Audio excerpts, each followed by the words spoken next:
sorry, I probably should have specified. When I said 5, I meant 5 seconds and not 5 minutes. So, um, yes, 5 seconds, not 5 minutes. But, oh, are you doing double eyes now? Hold on. All right. But anyway, welcome in everybody. So if you are just watching the VOD or something at this point, you may be wondering why there's so many people in chat. It's because I played Hades before this, and then I was like, all right, we're just gonna Hades until it's time to, or until the run was over, basically. So I would like to think it was only gonna be one run because I'm hoping that I'm at least good enough that I won't die right away anymore. So um, I think how many hours am I in? I'm like 40, yeah, 45 hours in. Well, some of it's like waiting time, but let's say probably 40, 43 solid hours in. All right, cool. So there's that. Then, guys, if you're not following everybody in chat that's a streamer, please follow everybody in chat that's a streamer. So definitely give our friends and mods, Chan the Magic Man, Gibson Lens, and Felded Kane all follows, all streamers. Uh, the unique thing is that they all do different things. I know that sometimes in different communities you might fall into a niche where like all of the people that they recommend and everybody you raid do all the same thing, whether they all do video games, they all do music.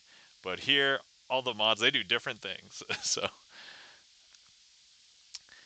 um, all right, yeah, thanks for shouting out Chan and Gibson Lens and Todd Felden Kane. All right, cool. So there's that. Let me go ahead and get. Oh no, I have to make sure I have cheating fingers. I'm sorry, cheating gloves. All right. So for anybody who has not been here before, here's what cheating gloves looks like.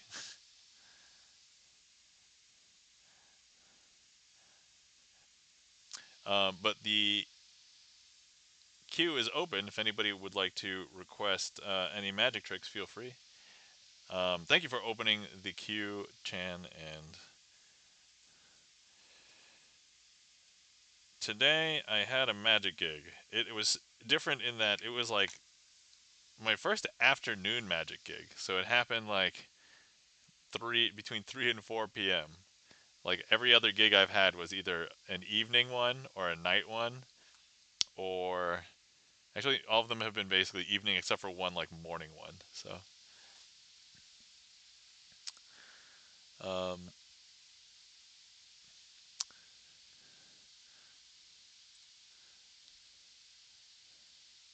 all right, Andres, how's it going? Oh, yeah. So normally it would be exclamation point SL if you were using the song list normally. So Q Demon has requested the 4 card trick. All right. So one of the things that I did earlier today was perform the 4 card trick at the birthday party, and so I have to actually reset it. So,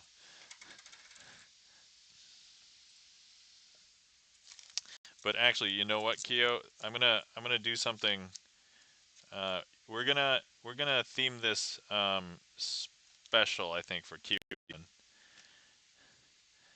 because we have been playing Hades. Kyo Demon is the resident Hades expert. So let's go ahead and let's do that.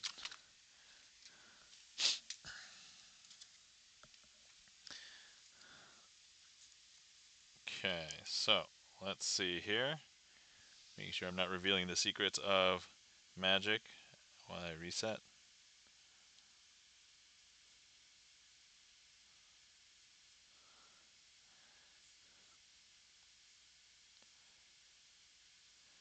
But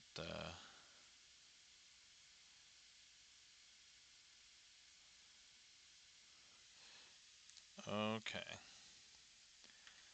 All right. Oh, I gotta find a place to put my phone because when I play Hades. I move some stuff on the table, but when I do magic, I need it to be like pushed back.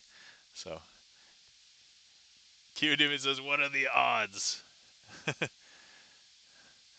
The odds were, how many tricks did I do today? I did about 15 tricks, I think.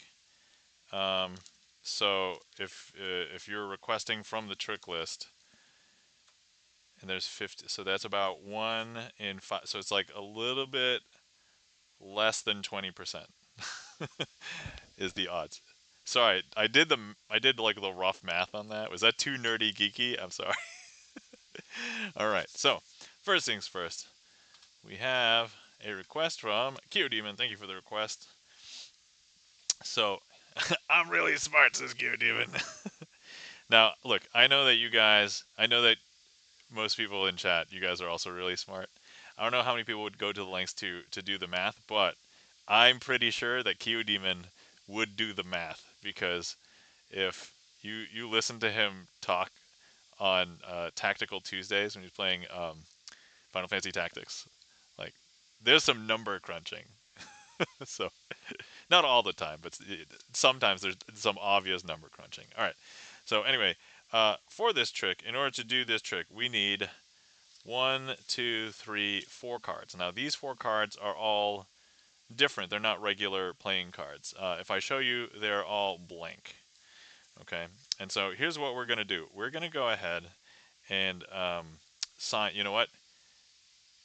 We're gonna write Kyo Demon's name on this because Kyo requested, and Kyo has uh, supported a lot as well recently. So thank you kindly, Kyo Demon. I recognize that you were probably both enthused and excited between Hades and doing tricks. Also, you use a lot of redeems, which is nice because not everybody wants to throw like curveballs at me. All right, we're gonna make sure that I get this right. 956. Okay, I'm gonna put the 956 down here. 956. All right, here we go. So this is what we're gonna do. So here's Kyo Demon 956, and what we will do is, if I take Kyo Demon and place him facing in the opposite direction into the packet, you'll be able to see Kyo Demon when we count through the packet. Because see here. Whoa, Beth, I don't know if you know what you're doing. Thank you kindly for the redeem for the transporter. Greetings, crew. Not only did Beth transport in, but that transported Kyo Demon out. So let's represent Kyo Demon beaming out. Oh, I don't know if, because now if we take a look, Q Demon has left the card. Well, why? Because Q Demon's being represented over here. Is that weird? That's super weird, right? But actually, if I just go ahead and I go 1, 2, 3. Actually, I don't know if you can tell, but Q Demon has just returned, because now if I show you, Q Demon is right there. Is that weird? That's super weird, right? Now, here's the strangest thing. If we take a look at the faces of all these, we can tell this card apart, because Q Demon is on the face. What you may not remember, even though you probably should, because I mentioned it a couple of times on stream, and maybe every stream I play Hades, is that Q Demon 956 is our resident Hades expert, and you can probably tell that these backs aren't the same as this one, because these backs don't say resident Hades expert. And that, my friends, is the 4-card trick featuring Q Demon 956.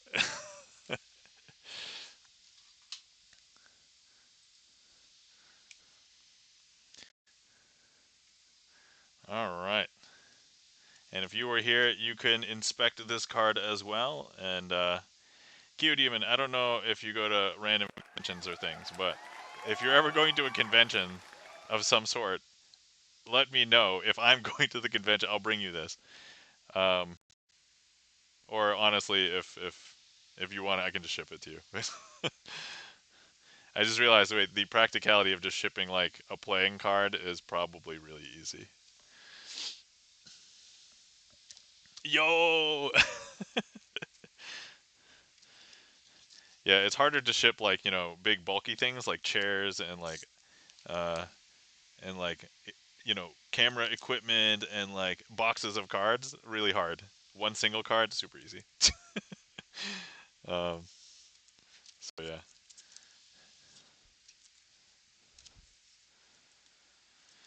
All right. Cool. Starting off, I just realized that was also a warm-up trick. So we warmed up with Hades, and then we warmed up with a Hades theme trick. All right. Thanks for clearing that, Chan. Thank you kindly for the claps. Q Demon, Chan the Magic Man, Felden Kane, Gibson Lens. All right. Next up, we have a request from Andres. So, let me. Oh, 90-second ad break is starting. So, I'll wait until after the ad break. I'll wait for ad break to be done before I start the next trick. Okay. Um, Actually, in the meantime, I can reset one of the tricks that I did at the party.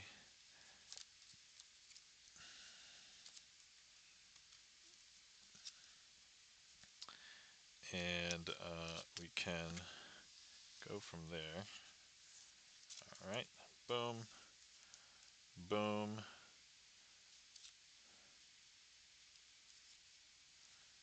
Okay. All right. I think we're good. Okay.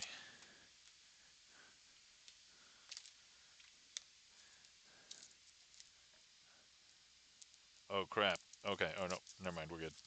I thought I messed up the order of some things in my box, but I did not. We're good. We're good. Um, all right. So, and Chan has requested the coin matrix. Thanks for the request, Chan. All right, let me find the Twitch deck, which is here. All right, cool. So, let's go ahead and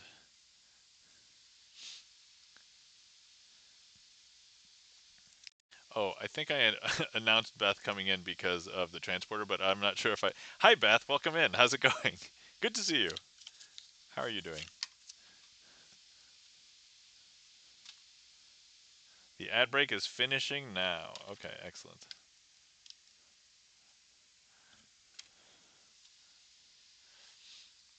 Okay.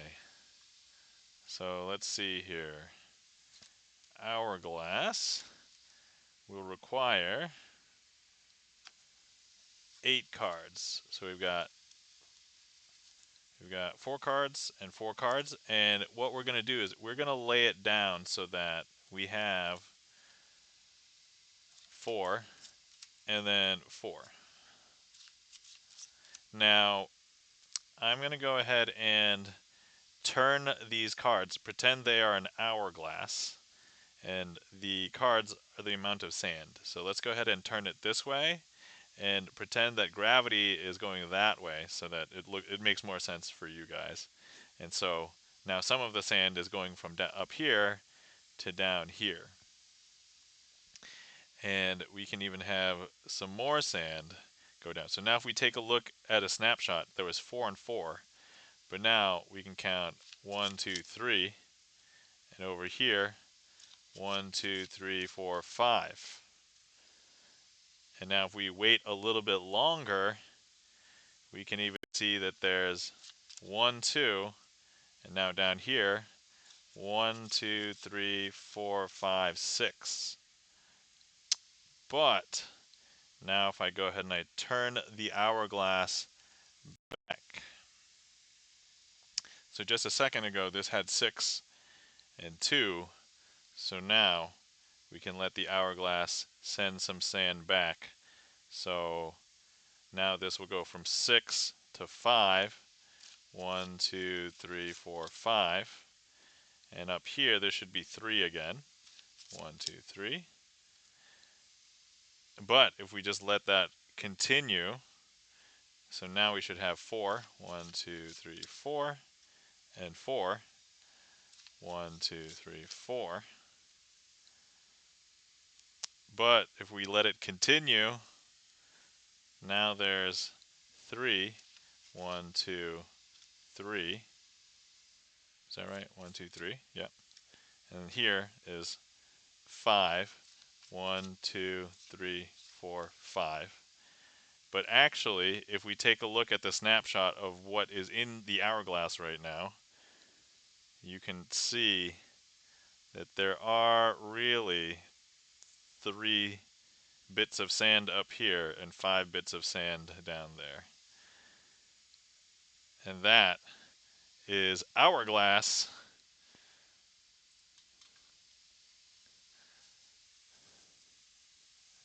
I'd like to think that is a nom-original, so I came up with that myself. So thank you so much for that request, Andres. Thank you kindly for the applause and claps. Chan the Magic Man, Kyo Demon, Felden Kane. And thank you kindly for the applause, Andres. Alright, next up we have the coin matrix, which I will follow up with the cardless coin matrix. So I'm just going to go ahead and add that right now as well. Wait a second.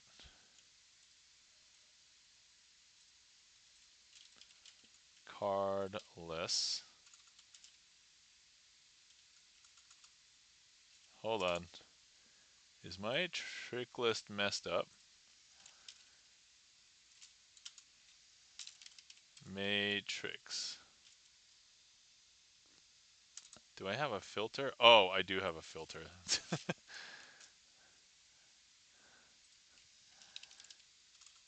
Cardless. There we go. I didn't know how to use the song list for a minute.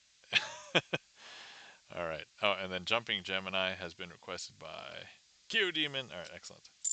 So let's go ahead and begin. How is that possible? It's pure magic. I'm not sure to what you were referring to. The stream list, because I think that's just my stupidity in that I didn't realize I had a filter on. Okay, all right. So here, that's just the mouse. All right. 4 coins, 4 cards, 1 magician. Sorry, this is the beginning of a really horrible meme. I don't want it to become like a 2 girls, 1 cup thing. All right. I'm going to go ahead and place each of the coins into a separate rectangle. LOL, says Chan. First of all, I'm sure it's an old meme, and maybe not everybody knows of it, but XD says Andres. Man, I used to use XD a lot. I also used to use capital D a lot. So that, yeah. I'm going to go ahead and cover each coin with a card, and we will try and have each coin teleport. So earlier today, I was at a magic gig, and it was basically all adults when I arrived. But then during the magic show, I think a few kids came in. I think some of them were like 7, 8, 9 years old probably. And one of the little girls, when I showed this trick, she just audibly gasped out loud after the first, like right here, not from here, but she was like, "I'm gonna make one jump. Ready?" And she was like, but then after that, I was like, "Oh yeah, look, don't worry, we'll make this one jump up from here to there." And then she was like, "No!" Like she had this amazing reaction. It was just like, and then the last one. There we go. And so she had no idea, like the little girl, she had no idea what to make of it. And I was like, oh yes, this is like the reaction that I was hoping for. I love getting reactions like that, especially from like kids. So, all right, now we're going to go ahead and do the typical follow up, which you guys know is the cardless version, and it's basically the same thing. So, and that was one, two. Oh, sorry, I didn't make the. So there we go. Oh, but now I did one too many. So now I should have prepaid for for this one. So one, two, three, and then one, and then now I do have to pay for this one. So we're gonna go ahead and go. Okay, and then we'll go ahead and do our finale for this trick, which is this and this, and one, two, and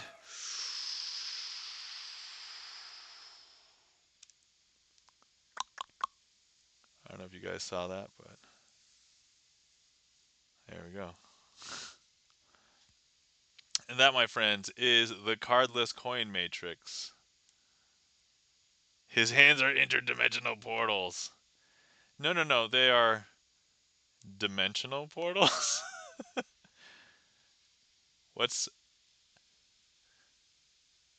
okay? All right. What's the opposite of interdimensional? Is it dimensional? uh, thanks for clearing that, Chan.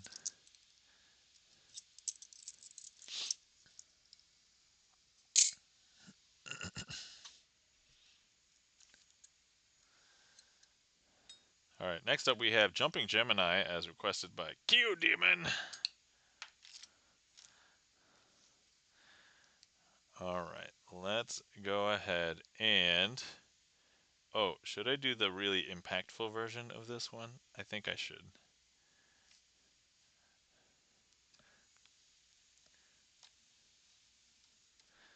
All right, let me grab some cards here really quick.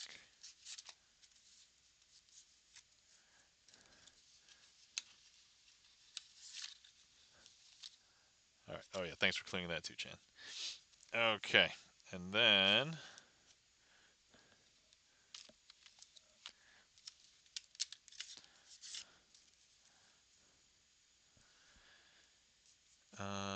let's see here. I think this will be nice if we do this. Okay.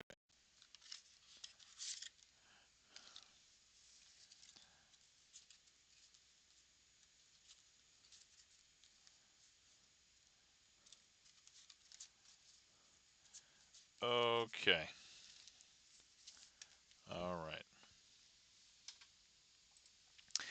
This trick is going to require one, two, three, four cards. Now, you're probably wondering what is on all four of these cards. Well, let me show you. So here on the first card, it's a King of Spades. Now here on the next card, it's of course, can you guys guess? If you guys guess the King of Spades, that would be correct. And then of course here on the third card, I don't know if you guys know, but let me just go ahead and tell you, it's the King of Spades. I know, I know. But now you truly want to see what the very last card is. And of course the very last card is going to be a King of Spades. Yeah, that's. You must be wondering, how did I get four Kings of Spades? I don't think anybody is disillusioned. I am a magician. I have 50 bajillion decks of cards. Some of them look alike, so that's how. But it's kind of interesting because some people maybe think that if I take one of the King of Spades and place it over here, the King of Spades can jump back over here, right? Yeah. And then, of course, if I take a King of Spades and place it at the bottom, you'll see another King of Spades But then if I take the king of spades and place it over here, you'll always see a king of spades. Is that weird? That's super weird. Even if I remove one, king of spades, and then of course, king of spades. Now, everybody is going to accuse me of this at this point, of using 4 of the same card. 3, 4? Yeah, that's right. You're right, you're right. I am using 4 of the same card. Because, look, I will show you, I'll confess. Here, this is what I'm using. I'm using an ace of hearts, another ace of hearts, another ace of hearts, and then finally an ace of hearts. And to that, a lot of people would get into trouble basically for using this many of the exact same card, right? But if you are almost going to get into trouble, let's go ahead and remove all evidence of anything going on here. And so, and that, my friends, I would say is a scuffed version of Jumping Gemini, but good enough. Like I didn't mess anything up as far as like the trick, but I didn't like something I did in the presentation. So that might just be a boss trick, just because I messed up a little bit in the presentation, but otherwise it was fine. You guys don't know it though. Actually, there's a couple magicians in chat, so maybe you guys might know, but everybody else doesn't know where that's supposed to go. So, thank you kindly for the claps, Q Demon, Felden Kane, Chan the Magic Man for the applause, and Andres for the claps, and then Q Demon, you know you have redeemed Magic the Gathering cards, so you guys know what that means. I have to do magic with Magic the Gathering cards.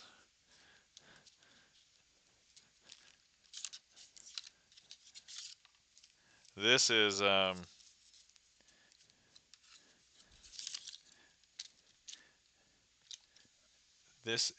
you know what?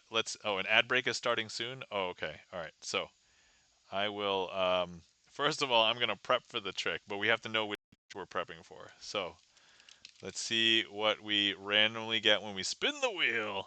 Boop, boop, boop, boop. Jazz aces. We can do jazz aces with Magic the Gathering cards. That's certainly doable. So let's go ahead and figure out and set up for this, and then we can do Magic with Magic the Gathering cards. I know, it's super crazy. All right. Trying to figure out what makes the most sense as far as contrast.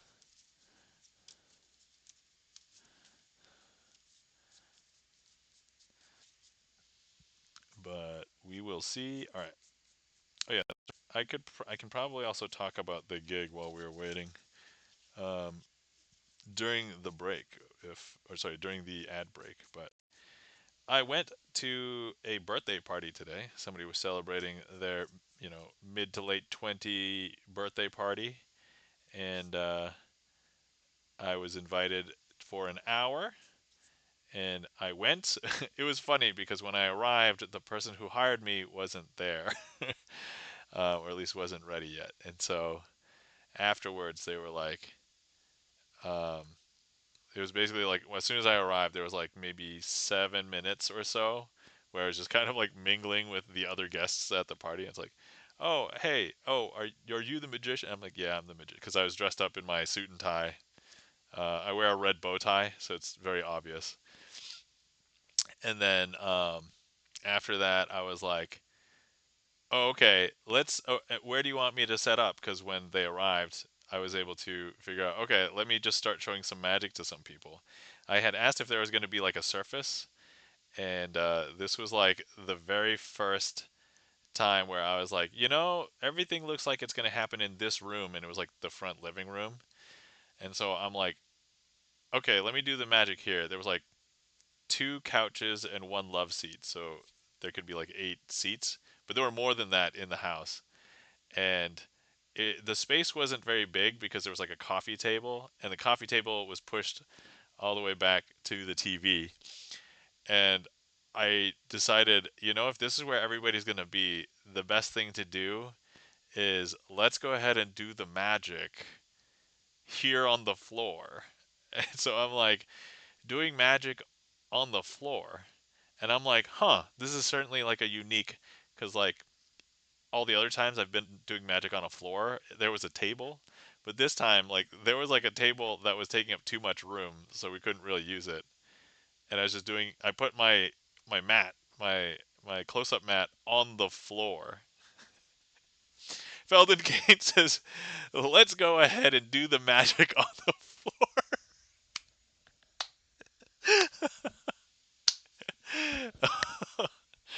Todd, that was a hilarious quote. I'm not gonna lie. So here I was doing magic on the floor. Um, I hope that everybody who came back from the ad break arrived at that moment. I I use the word arrive specifically. just, just anyway. Um, so I did maybe about, I think it was like 15 tricks or so.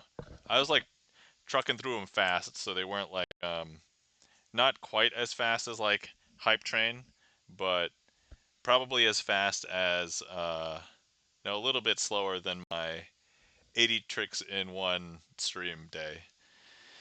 But afterwards, I asked, because I was curious, I asked my other magician friends, hey, has anyone ever done a whole like 1 hour close up magic show on the floor?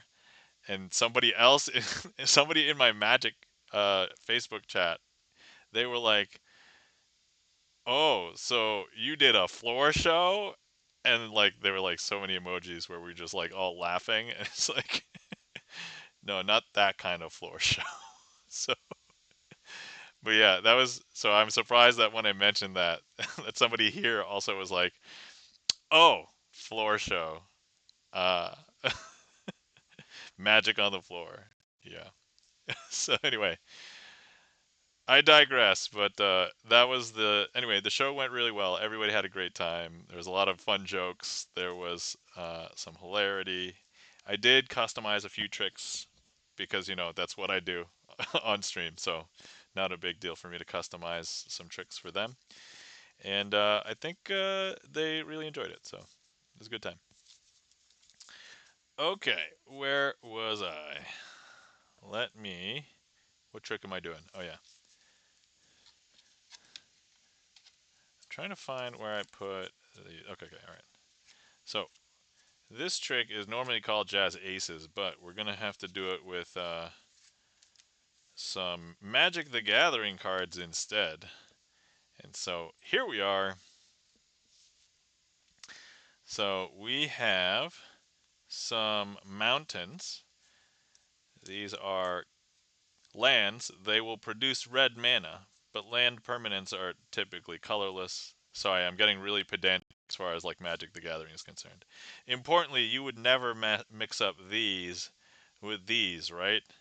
All right, and so that's the idea. Okay, so here we've got the 4 sleight of hands over here, and then we've got the 4 mountains over here, and actually I want to leave one mountain down here. This is going to be the leader mountain, so this is where all the other mountains are going to gather by the end of the trick. And so here's what we're going to do. I'm going to show you a sleight of hand and place the sleight of hand down here.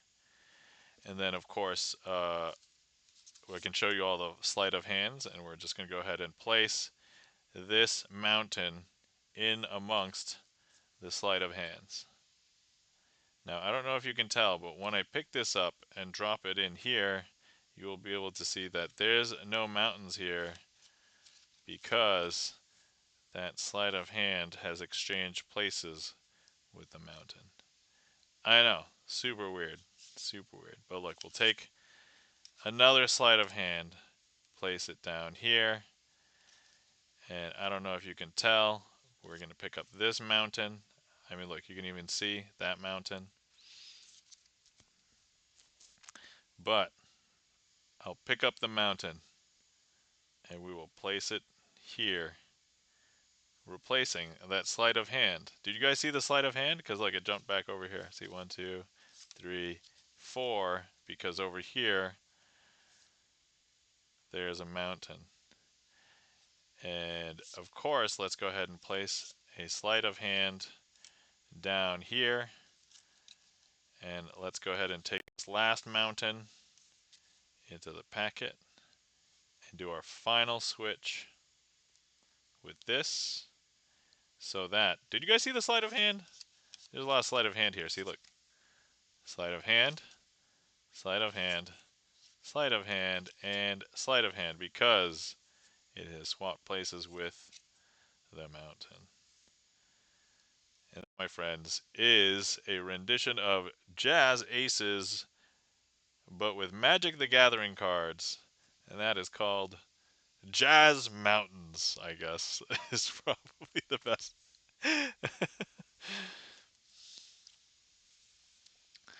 Thank you kindly for the claps. Chan the Magic Man, Keo Demon, Feldenkane, Andres, and thank you for that request, Keo Demon. Alright, next up we have a trick called Triumph. You know, I have the Magic the Gathering cards out already, so maybe I can just use that. Let's see, what can we use here? What will stand out?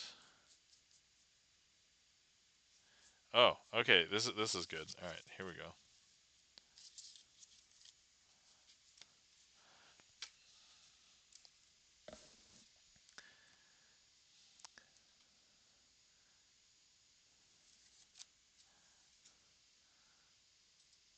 Okay, so this particular trick is going to be a basically Triumph, but with Magic the Gathering cards. So let's go ahead and pick a card.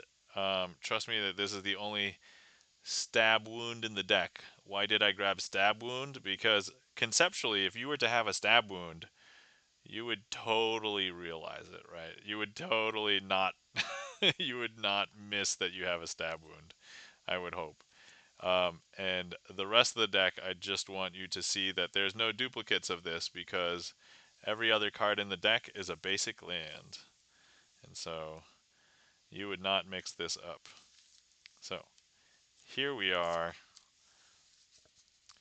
stab wound. I'm going to take the stab wound and place it into the middle of the packet, right? And so now, I don't know if you can tell, but we're going to shuffle the lands up with the stab wound in it.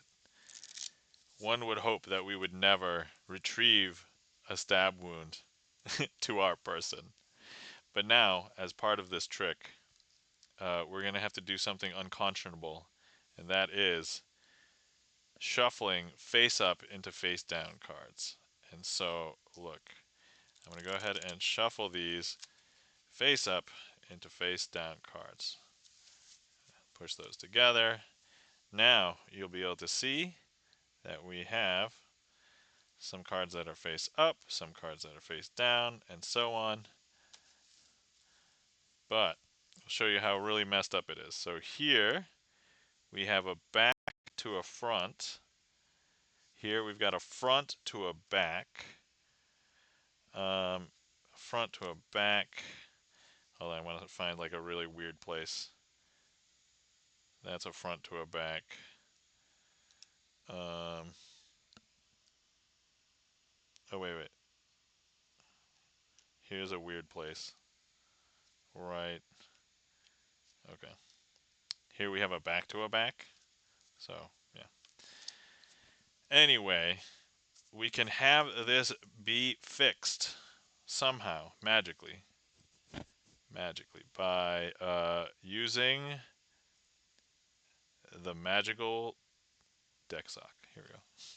Deck sock. I know that you're made for playing cards, but have you ever seen Magic the Gathering cards? Here you are, deck sock. Magic the Gathering cards. Please bathe in the glow of Magic the Gathering. All right. As the deck sock is educated about Magic the Gathering. Thank you for the deck socks, Chad, the Magic Man, and Kyo Demon.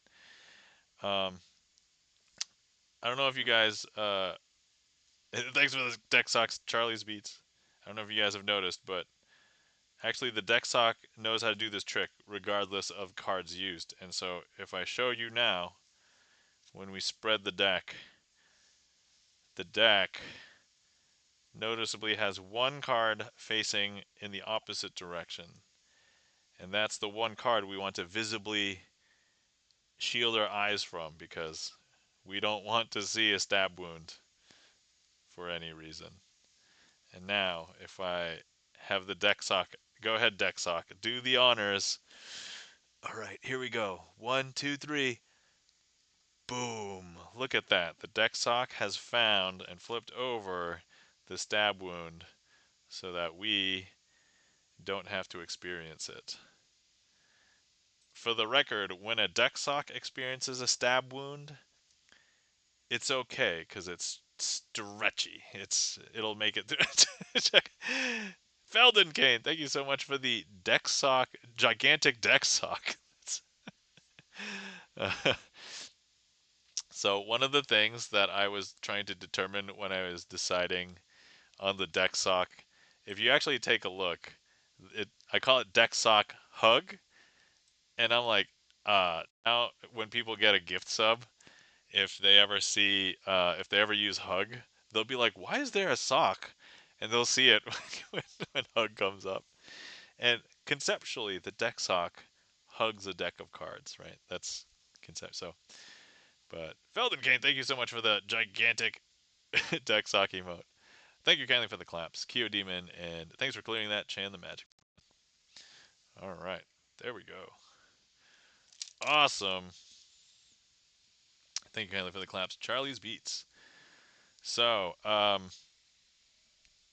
so on Friday when I was streaming Hades, I said I couldn't stream for that long because I was going to wake up and go to the Science Museum with my family, and we did. And we did go to the Science Museum, but it was less of a. So when my wife and I used to go, we would go and look at everything. I would take pictures, and I did take a lot of pictures, but I haven't gone through them to see what I can share. Most of them are just pictures of like my kid climbing on a thing, looking at a thing, playing with a thing at the Science Museum. Um, but there might be a couple pictures I could probably show, but not that many. But it was fun because I could see my kid. So she used to be a little bit nervous climbing on a bunch of big things, and there's this big wall of like platforms that's like inside of like some netting, and this time I was able to see her climb up and through the netting, and she went up to the very top, and I'm like, oh, you're not afraid of going up really high? I'm like, yes. Great. And so that was fun. That was cute. And then she likes doing this thing where there's it's basically like a rope that's attached to like an 8 kilogram weight. I only remember that because it was 8 kilograms. So that's about 16-ish pounds in British units, which I don't know why we use British units, but I can estimate it better. But anyway, and so she has a little bit of trouble pulling the rope by herself, and then when you let it go from the top height, um, this air compresses and pushes out through a tube, and the tube has a tennis ball on it, and so it shoots the tennis ball up like an entire floor. And because the tube's a little bit long, so like it goes straight up, like roughly, and then there's like a little net. The net isn't that big. A lot of people, I think, when they first see it, they might think that, oh no, the ball's gonna go flying out, but it just goes straight up, and then it mostly comes down onto the net. So, and then it goes back into the tube. And I'm like, oh, and she loves doing that. So we stood there for like 8 minutes probably, and she was like pulling it back, letting go, and when she was struggling, I feel like we were like, "Oh, here, let me help you," and she's like, "No, I want to do it by myself," and I'm like, "Oh, okay." So my kid's turning out to be like a stubborn, independent kid, but she had a great time. There was a bunch of other activities. There was like a water table. There was there was a space area, so we got to sit in a simulated like rocket launch, and the chairs would vibrate, so maybe not as violently as like a real blast off would be, but yeah, that was a good time. So yeah, had fun time at the Science Museum.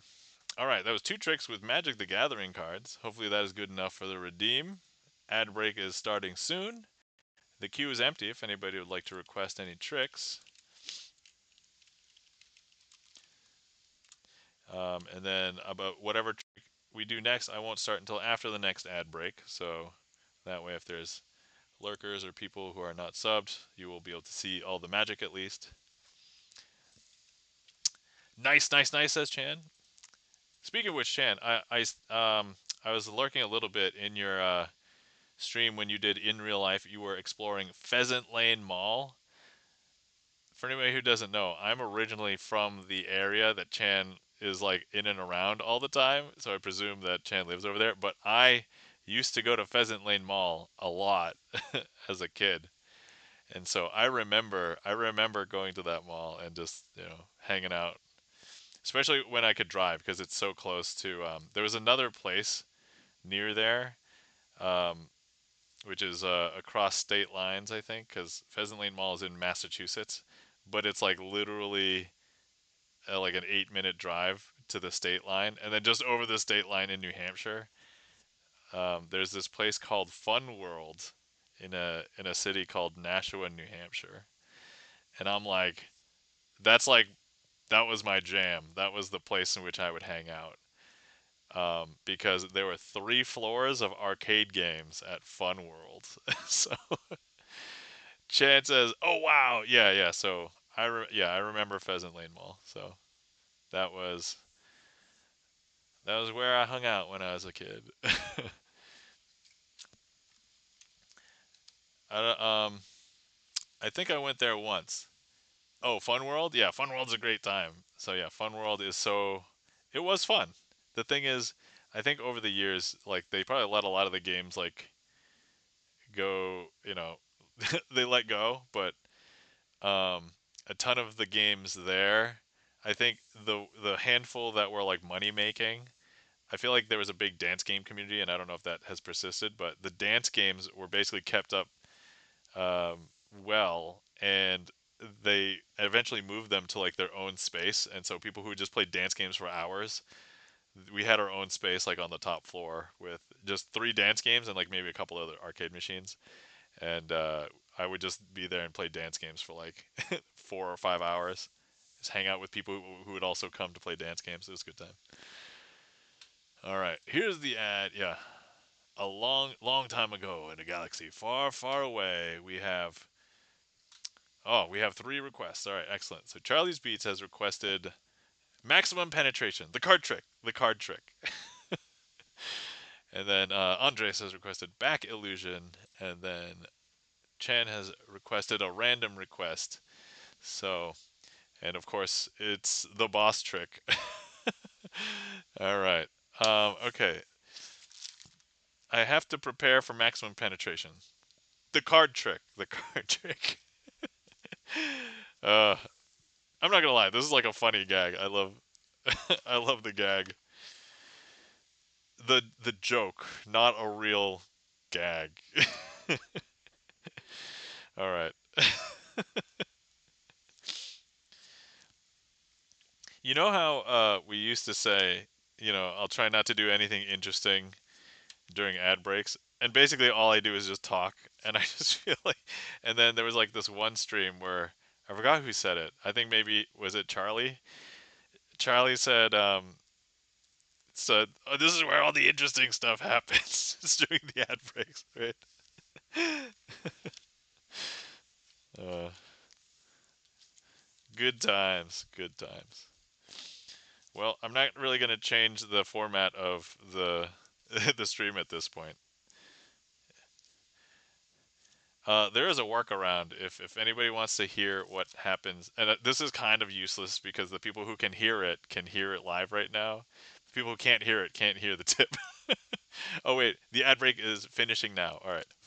So there is a little hack. What you can do is after the ad break is over, if you were curious about what was said, you can go to clip and then you can catch back up. But anyway, neither here nor there.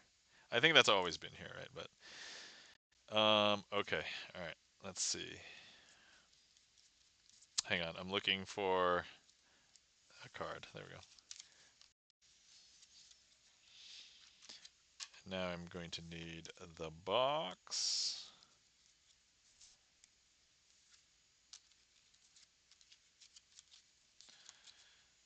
Okay. All right. Cool. Out of context, says Andres. You would not believe how important context is sometimes. All right, here we go. Let's begin performing maximum penetration, the card trick. The card trick. All right, so here I have an empty box. So I want to show you that the box is empty. There's nothing in there. If you're here, you can inspect the box yourself. Um, but I've got a couple cards on the top here. We have a joker and a joker. And then what we are going to do uh, with these is we're going to use them as part of our trick here. So now we have an ace, a 2, and a 3. And what I want to do is we're going to start with the ace, okay? And so here, if I place the ace in between the jokers here, right? What I'm going to do is show you that the ace can penetrate through the jokers. So here,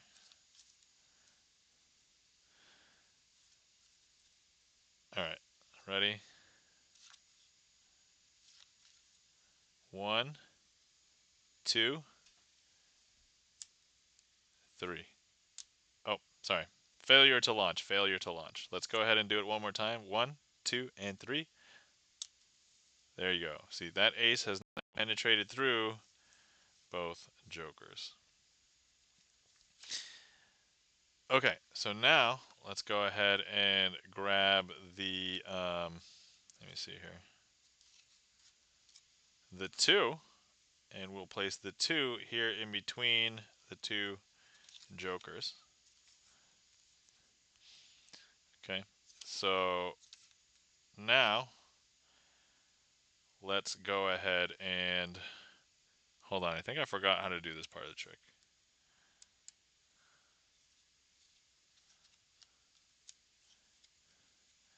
I think what we need to do, what are we doing? It's here. Oh no, I don't want to start this trick over at this point. All right, guys. We are going to reset. All right. Sometimes it happens. Oh, thanks for the mulligan, Chan. I was getting ready to type that myself. Okay, so let me see here. All right, all right. Yeah, I was looking and I'm like, wait, this is not right. Something is not right. Whew, okay. You know, it's all right. Everybody can get nervous around maximum penetration, okay? Everybody gets nervous sometimes around maximum penetration. The card trick. The card trick. All right, here we go. All right, empty box. You could look into the empty box as much as you want if you were here. Okay. And then we've got, let's see. Uh-oh. Reset. And You saw nothing? All right, so I'm going to tell you that I did the sleights correctly, but uh, the setup was incorrect.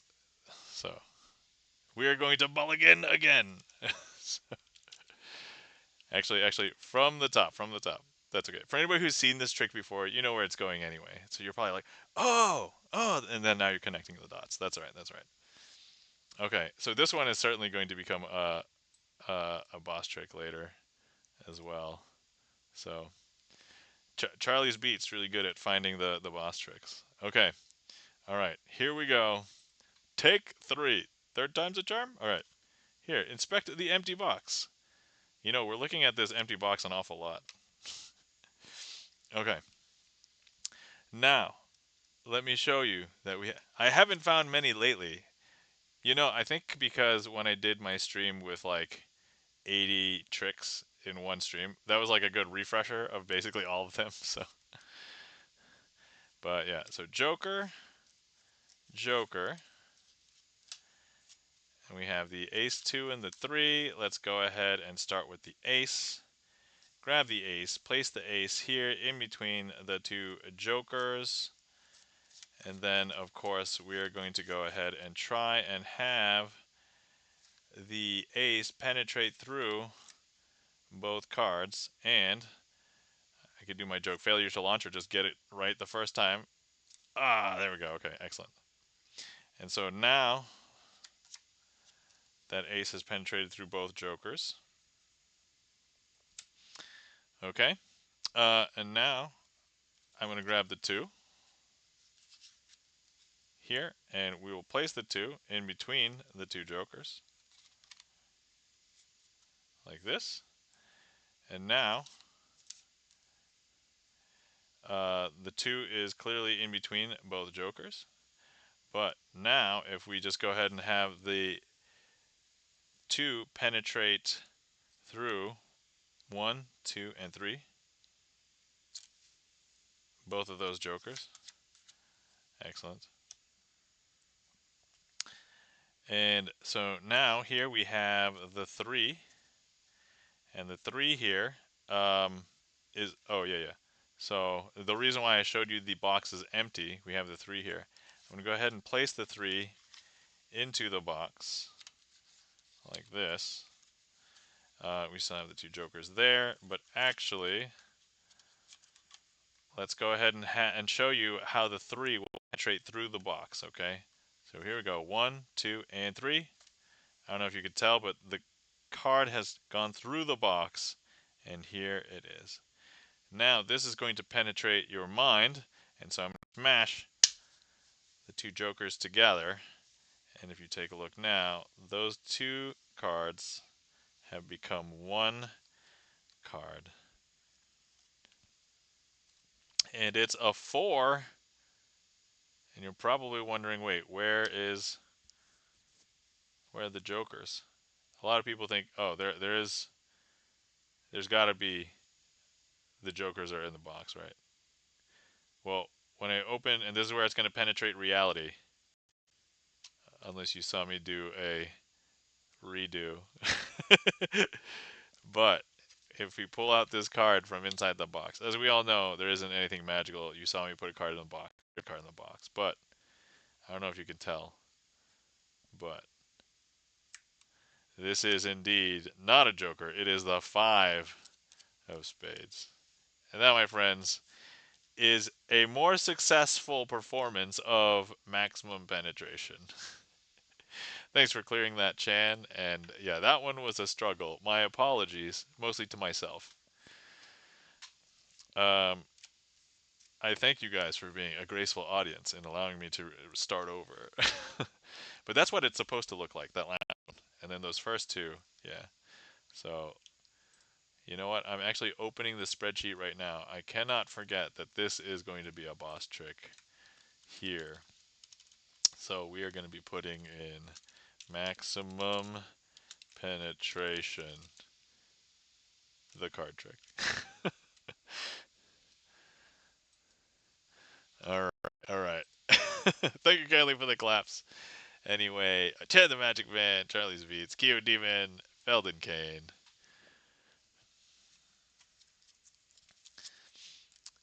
And then, oh yeah, what was the other one I said I was going to? Jumping Gemini was the other one. But not because I messed that one up magically, just because I didn't like the way I presented it. So.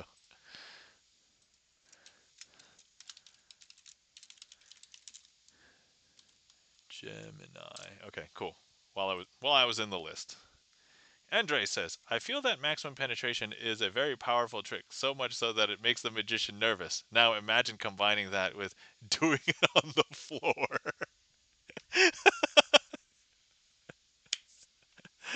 Andres. Here, you get some claps. So guys, we have a new act for the floor show, maximum penetration. Oh, thank you. Chen, that was perfect timing. Perfect timing, Chen. That was good. That was good. Charlie's Beats got the face palm. Oh man. I don't know what it is. You guys are brutal tonight. Should I always start stream with a Hades run? Is that how we got here? Talking about our dear old dad. We have a dramatic father complex. Um, even with a lull.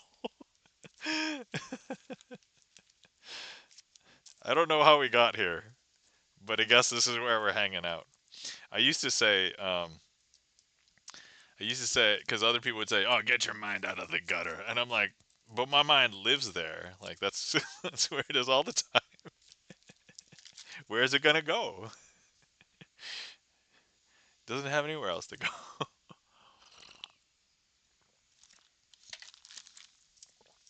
All right, next up we have a trick requested by Andres.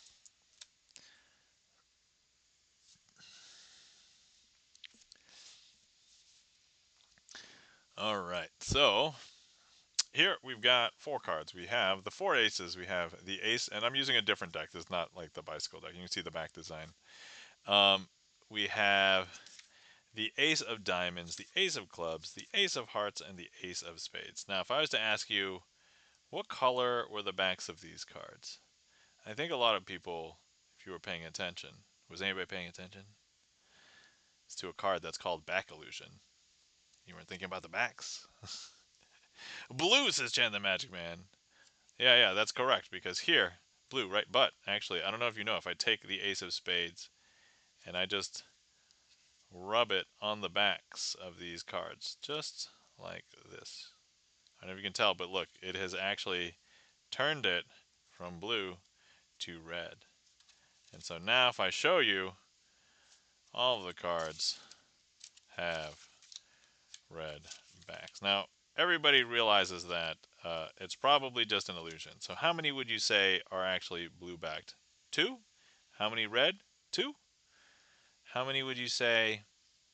Some people think maybe 3 and 1. Is that a thing? Maybe? Well, actually, so here's the thing. If I just go ahead and I spread them out, and you guys point to me which ones you think would be red, which ones would be blue, and some people are like, you obviously made the red aces red backed, right? And maybe the black one's backed. But actually, I don't know if, because here you guys have an unfair advantage. You guys see that the trick is called back illusion. Because if you had guessed that there's no backs at all, you would be correct.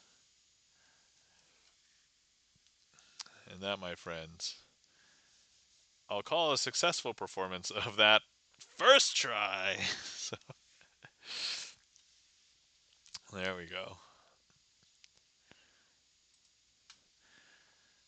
All right, and I see that an ad break is starting soon, so I will wait until after that to start the next trick. He just blew my mind. Oh, thank you kindly for the claps and the applause. Chan the Magic Man, Andres, Charlie's Beats, Felden Kane, And Andre says, mind blown, incredible. Yeah, it is just an illusion, right? These are not the droids you are looking for. Actually, wait, hold on. How do I say these are not the droids I'm looking for, but in Spanish? Hold on. Translate. Alright, hold on. Swap. These are not the droids you are looking for. And then I want this to be um, Spanish. Oh, okay. So here we go. Oh, hold on. Is Andres? Oh, Andres doesn't see ads right now. Okay. All right. So these. Oh no, I spelled I spelled something wrong. These are not the droids you're looking for. Okay. Esto no son los droids que estás buscando. How did that sound? Was that okay? Meh. No, I don't have. Oh, okay. All right. I don't know how accurate that was. If I swap it back, let's see, and then I Spanish. These are not the droids you're looking for. Oh, okay. That's. Can you repeat that? Estos no son los droids que estás buscando. Eh? I don't know. I'm just using Google Translate, but I'm willing to make a fool of myself on stream to pronounce things in different languages. Torrents? No. So it translates to this. I have no idea. Hold on, wait. Uh, yeah, I don't know. Droids. Oh, is that just droids, not droides? Okay. All right, the ad break is finishing now. All right, that's good because I always mess up this trick anyway. So,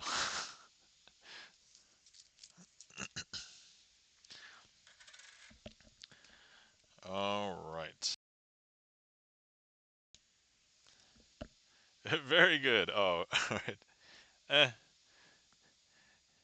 good or not doesn't matter. If it was entertaining, that's what matters for stream, right? Should I say that in French? I at least took a French class in like. All right, so these are not the droids you're looking for, but in French.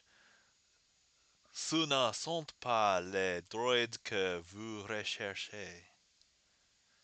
That's French. Okay. All right. Okay. Hold on. Now I'm looking for cards to do the trick. Okay.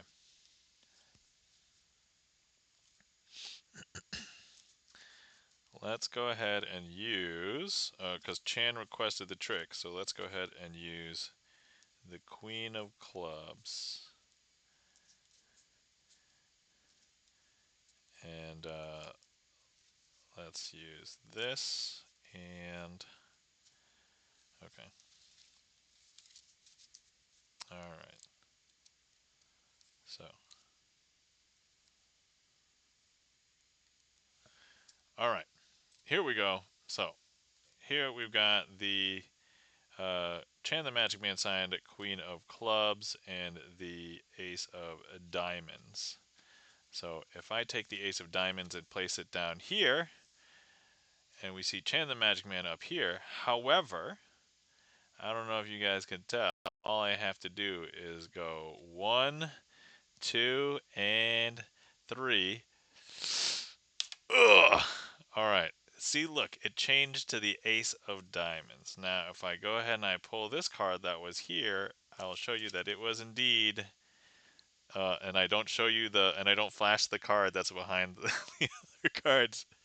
There's Share the Magic Man, and the Ace of Diamonds. Okay, all right. So, we're going to go ahead and do that again. Look, it's no surprise. You guys know how this is done by now, because I've messed that up like, 8 billion times on stream. So, we're going to oh, thanks for getting the mulligan, Chan. Okay, so here we go.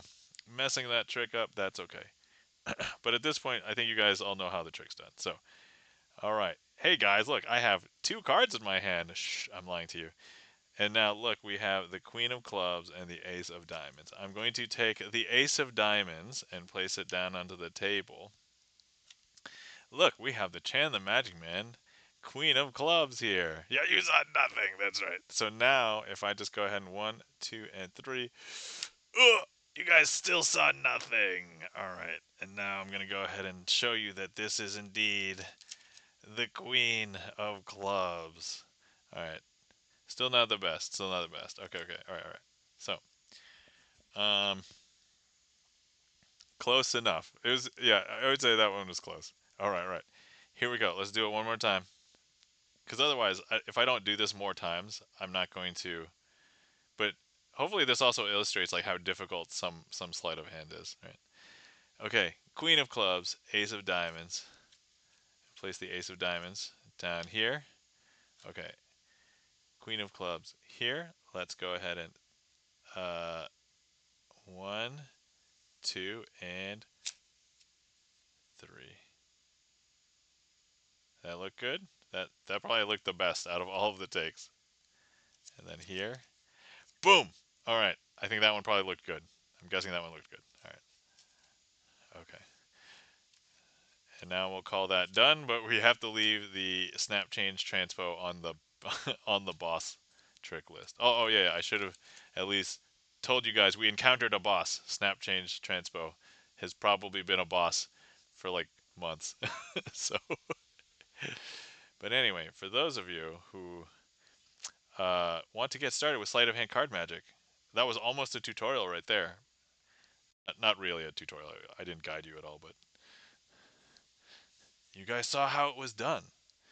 See, I do think that we do have to let people who are not magicians into some of the secrets because then hopefully that will get the interest up and people would be interested. Thank you kindly for the claps. Felden Kane, Andres. Beth Kinosaurus says, I mean, maybe I'm slow, but no, no. Sometimes it's just perception. Sometimes it's misdirection. I'd like to think my misdirection is pretty high. Like I have pretty good misdirection. Um, so Beth Kinosaur says, certainly the last time looked more stylish, but all good. Yeah. And the other thing is, remember, I like using stream as practice. And so, doing the same trick 3 or 4 times in a row technically fits the bill of practice. All right. Okay, next up, Kyo Demon has requested One-Eyed Jack sandwich. Let me go ahead and clear the snap change transpo there. Okay. So, the reason, you know what? I'll do this the legit way.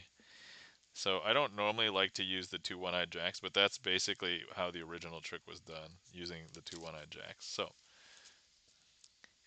here we go. We have the two One-Eyed Jacks. Now, in a regular deck of cards, you will see that there are 4 jacks, but only 2 of them are looking in the opposite direction so that only one eye is showing. The other 2 jacks have both eyes showing. So we're not going to use these guys. These guys are not as talented apparently as the one-eyed jacks. So, but I've set aside the Kyo Demon signed 9 of spades because Kyo Demon Kyo Demon has signed the 9 of spades and is also the requester of this trick. All right.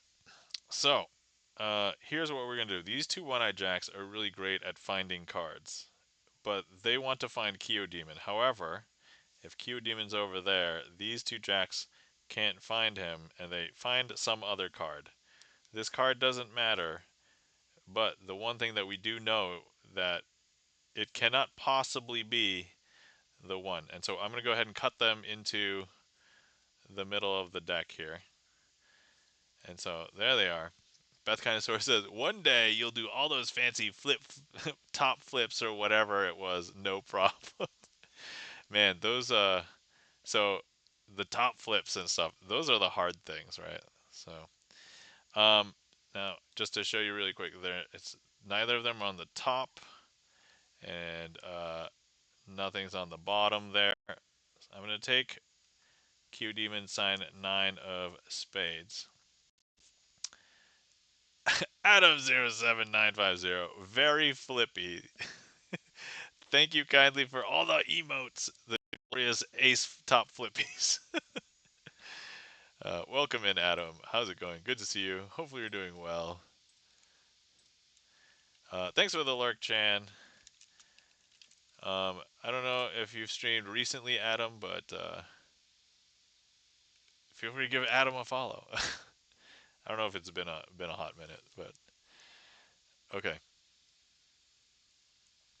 All right. Now we're gonna go ahead and cut Q Demon's card into the middle of the deck. Okay. I've trolled recently. Father, for I have trolled.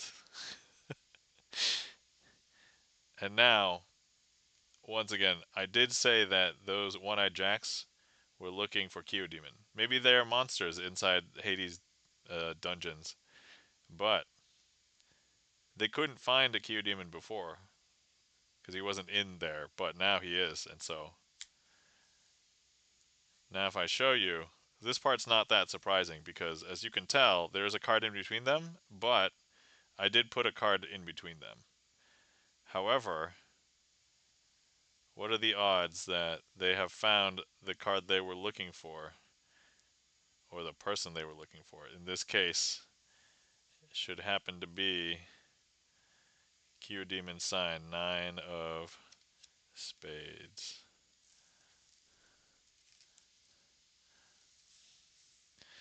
And that, my friends, was a successful performance of a trick, which I'm going to say that I would say most streams I have a pretty good track record. Tonight has been exceptionally bad. Bad being if I do, hold on, how many tricks are we up to? 10? Yeah, so I'm up to, so I have like 80% passing right now.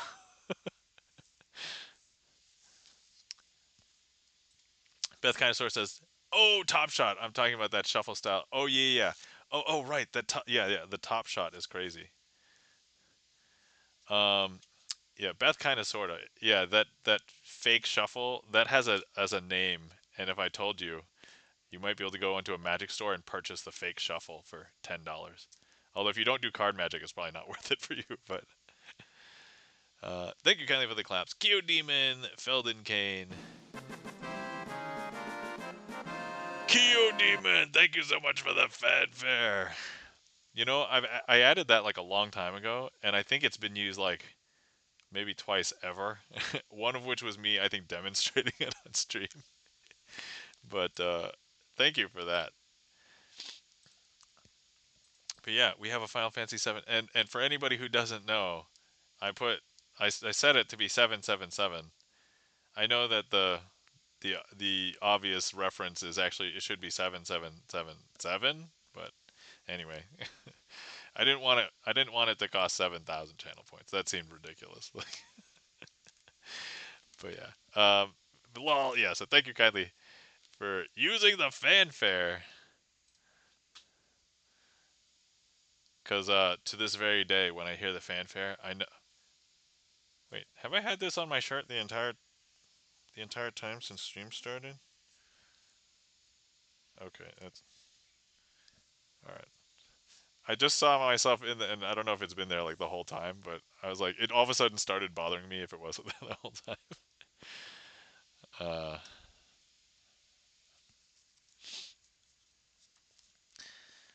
all right, let's see. Next up, we have a request from Charlie's Beats. Thought it was part of the fit. Oh, okay, yeah. I suppose I should probably like. This is like one of the nicer pajama shirts that I got for Christmas that I've started wearing. So I used to wear these two very specific T-shirts that had a pocket for stream. Not because I needed the pocket. I very rarely use the pocket for the magic. But I'm like, these are comfy, and I don't want to like necessarily advertise anything like unnecessarily. And so they were just like plain shirts. But I've kind of started liking wearing these ones. Um, Not just for stream, they're actually very comfortable to wear most of the time. My only complaint is that they're a little bit cold. So if it's like super cold outside and I have to like I'm already in a long sleeve shirt. Why do I have to put on a sweater? Kind of like mentality. I'm like I shouldn't have to put on a sweater in addition to long sleeves, right? Okay. So, this trick is called, let me just remember. Okay. So, cuz I always mix up this trick with another trick cuz there's two tricks from Daniel Madison in my trick list. Yeah. Layer up. That's right. All right, so here, this trick we are going to use the two red kings, and the idea is that you're supposed to try and play the game, trying to remember which one's on top. So in this case, the king of diamonds is on the top. Now, if I was to turn this packet over once and twice, which one would still be on the top? I think a lot of people would agree it would be the king of diamonds. So, but what if I was to go ahead and turn this one, two, three times, which one will be on the top? I think a lot of people now say the King of Hearts, right? And so the King of Hearts should be the one that's on the top. But would you be surprised if I told you that the King of Diamonds is now the one on the top? Or would you be, you know what? I did make a mistake here. I did make a mistake here. Because normally when I do a trick, I have to try and use the signed card. And I know that Charlie's Beats has signed the ace of spades. And you know what? Let me just fix that right now. There we go. We fixed it. I don't know if you can tell because between these cards, I have now changed them to be the black aces because here is indeed Charlie's Beat signed ace of spades. And that, my friends, is Mad Monty. I'll call that a successful performance of Mad Monty. I do like to use the trope I made a mistake a lot. And so sometimes during the course of the trick, it's like, did he really mess up or is he just playing with me? And so I hopefully have gotten enough like clout that I can sometimes play it off that I didn't mess it up, but sometimes I do. And then sometimes like the state of the trick is unrecoverable, right? So you just play it by ear, depending. Thank you kindly for the claps. Q Demon, Andres, Feldenkane, and Charlie's Beats. Thank you kindly for the claps. All right. Let's see. The queue is empty. I would normally be like, hey, let me do my coin trick now. But there's actually more coin tricks now. So, and we did add one to the list. Adam07950. Thank you so much for the 300 bits. Adam, thank you so much for the bits. Greatly appreciate it.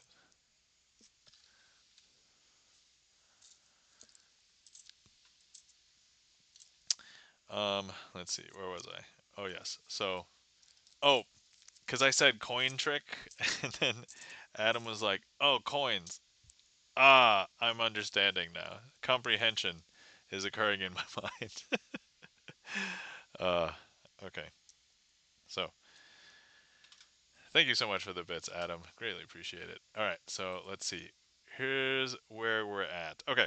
So, wait. This one's on the list. Oh, ad break is. Hold on. I'm going to pause so that when the ad break is done, then I will start the trick. That way, people who aren't subbed or are lurking can also see the trick. And I get real practice. Not like just doing it now with the ad break on wouldn't be real practice, but the stakes are higher when more people can see, right? Like if I was doing magic but I was under a blanket, I'd be like, yeah, guys, I'm doing magic under the blanket.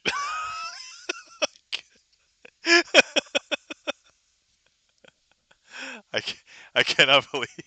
And here QDM is like, a saint you are. Referencing the not doing magic during the, but now when I'm talking about doing magic under a blanket, oh, uh, There's sometimes I feel like I should shut up, but you know, this is not one of them. This is not the time. Yap away. Oh, sorry. Should I be one of the Charlie Brown parents? Blah blah blah blah blah blah blah. Sorry. Wop wop wop wop wop wop wop wop wop. I can't quite get like the annoying annoying parent teacher like Charlie Brown voice. Lols is cute, dude. The ad break is finishing now. All right. So hopefully everybody is coming back from the ad break, and now when I show the magic screen, it looks all fine and dandy. All right. So man, you know what? I squandered that. I should have put in the trick because the trick is now in the list. This one's called coin squeeze. Oh, well, I mean, I got it. I missed the Z, but coin. No, you know what? We should start calling this trick coin squeeze. So here I have a tube that when I screw them together, they'll connect. And you can kind of see that it goes all the way through. If you were here, you can experiment and make sure. But I can slide the Sharpie here all the way through, and that's not a problem. However, it happens to fit exactly the size of a $50, of a Kennedy $50. So when I put that in there, it will tighten up. And if you were here, you can inspect this. I actually did this at the gig earlier today, and we had the birthday person inspect it, actually construct it, and they were poking it and everything. So now nothing can go through. Right here, we've got 4 quarters, and I'm just going to go ahead and scoop up the 4 quarters. And when I show you putting all of them into the top here, none of them can go down through that $50, right? However, let me go ahead and place all 4 of these, and I'll tilt this so you guys can see here, into the top, right? Ready? And look, we can make one of them go through,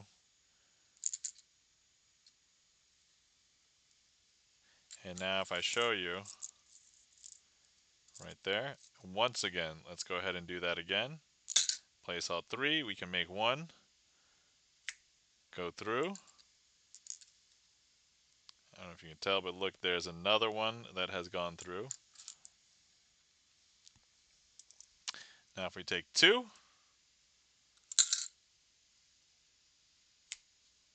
and that another one has gone through. And now the last one, and I did do this earlier, I actually had the birthday person place their hand underneath as I placed the last coin.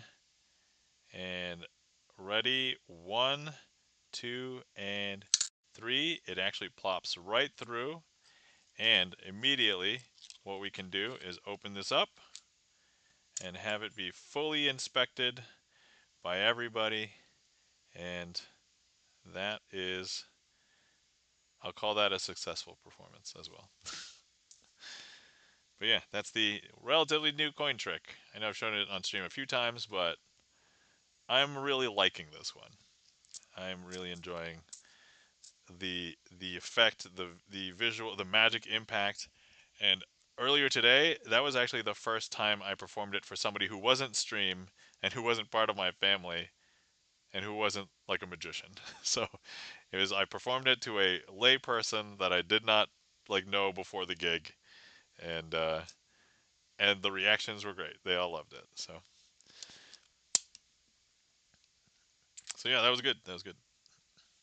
So you're practicing that one as well.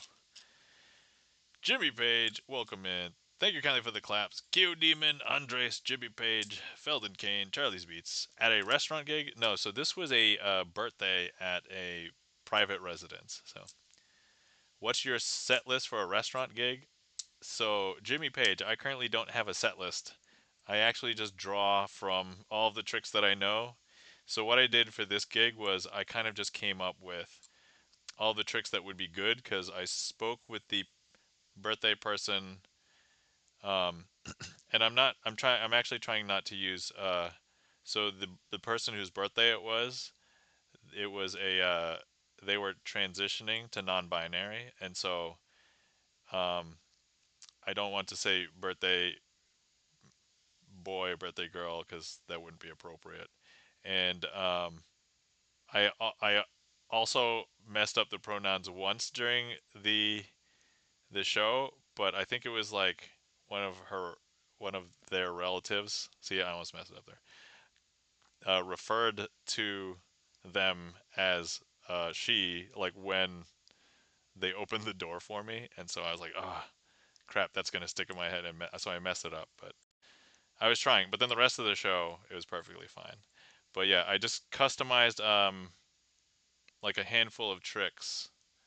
Actually, I could show you guys my Jimmy, if you are interested in like some of my set list related stuff.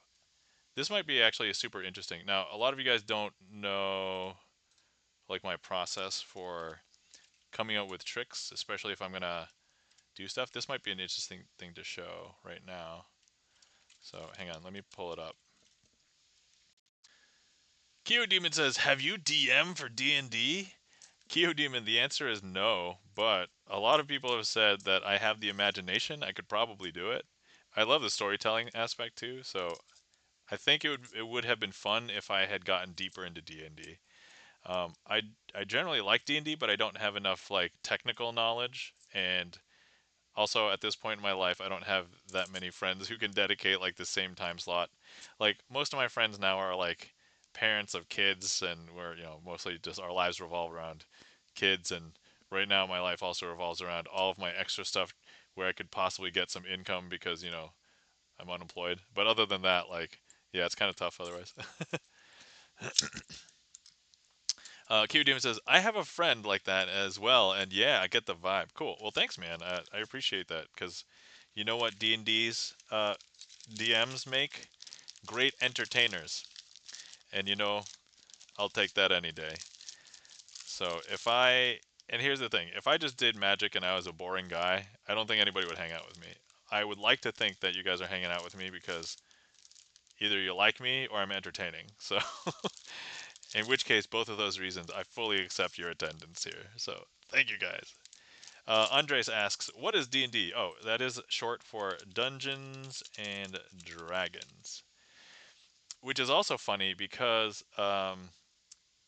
they also mentioned. So normally when I get a gig like this, I try and ask them a little bit about themselves, so that because if I advertise, oh hey, I can customize some tricks for you, I ask them a little bit about themselves, and they told me that they had played D&D for about 4 years. They played a halfling specifically for 3.5 years, and I'm like, oh, okay, so some of their friends were all up in the nerd geek culture, and I'm like, yes, these are like my people. So Felden Kane says, we like you and you're entertaining. Thanks, Todd. I appreciate that. That means a lot. So, Andre says, "Oh, I didn't know. Okay, yeah, no worries. I'm letting you know now." But yeah, that's Dungeons and Dragons is a tabletop role playing game, and usually you play Dungeons and Dragons mostly in your mind. Um, but there's a storyteller called the DM or Dungeon Master. So yeah, DM is equal to Dungeon Master, and they help guide everybody who's playing the story of the adventure that unfolds. So, all right, let me go ahead and show you. You know what? Let me show. Oh, let me make sure that there aren't any specific names here. Find. Okay, good. There's no specific names in this one. Let me go ahead and pull up another one. Let me see here. Magic gigs. Let me see.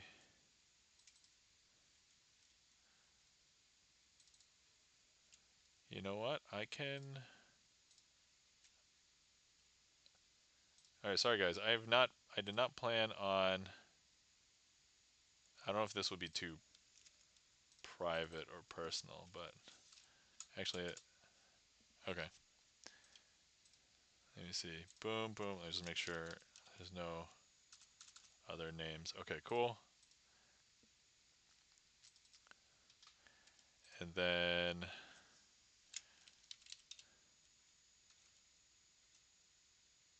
okay, okay. All right. I'll show you these. So I have a bunch of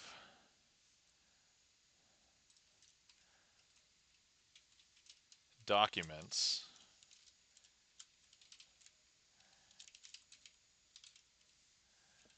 Okay. And let me see if I can now share my, let me show and tell. All right, perfect. Okay. So I'm just going to go through a couple of these that I've done for birthday parties. So some of my gigs in the past, I have come up with set lists. So I kind of just take a list of all of my tricks that I know, and then I just kind of put them into big like categories. So like these tricks are a possibility that I might do. This is like what I would intend to do during a show. This maybe is what I intend to do a walk around if we agree on doing like a walk around and a show. So I'm like aware that I might be doing the walk around tricks like more than once, maybe several times if there is one. Um, then sometimes there's a short list section or like custom. So like these are some of the ones that I might customize for that particular gig. And so and like this one, because this is for the transitioning 29-year-old. Um, I did a version of the Restless Lady, which if you guys have seen me do here, I've themed Restless Lady as so many different tricks. I was able to theme it for today's gig as a story about transitioning, and I think that really hit home for them because they really enjoyed that. But yeah, this is basically my process. So I don't have like a single set list for anything, but a lot of what I would do probably at a restaurant, I would probably do um, as either like walk around or short list. So these would probably be the top ones here. If that answers your question, Jimmy Page, if you're still there. So here's one that I did for somebody's birthday, and I basically just put all of this the interesting stuff that I could personalize as part of them. Such craft, says Keo Demon. And so here, you know, in this case, she was an accountant. She loves the Buffalo Bills, which is a football NFL team. Enjoys sports, loves the show Seinfeld, loves Sopranos. I don't know anything about Sopranos, so I dropped this, but everything else I was able to use to customize a bunch of tricks. And so like here are like some tricks and like so like as part of like doing a 3 card, ask if somebody's really good at accounting, and then I go into the trick, right? Like and so and I you can't select the, and this is like what the soup Nazi says.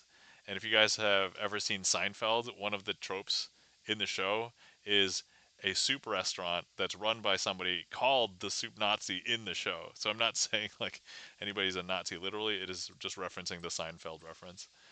Are all these card tricks? Some of them are not card tricks. Most of these you can find on my trick list, but there's probably like 2 coin tricks and like a prediction trick basically. So, and then here's one that this one was super fun because there was a lot of possibilities, but this one was a Harry Potter themed adult birthday party.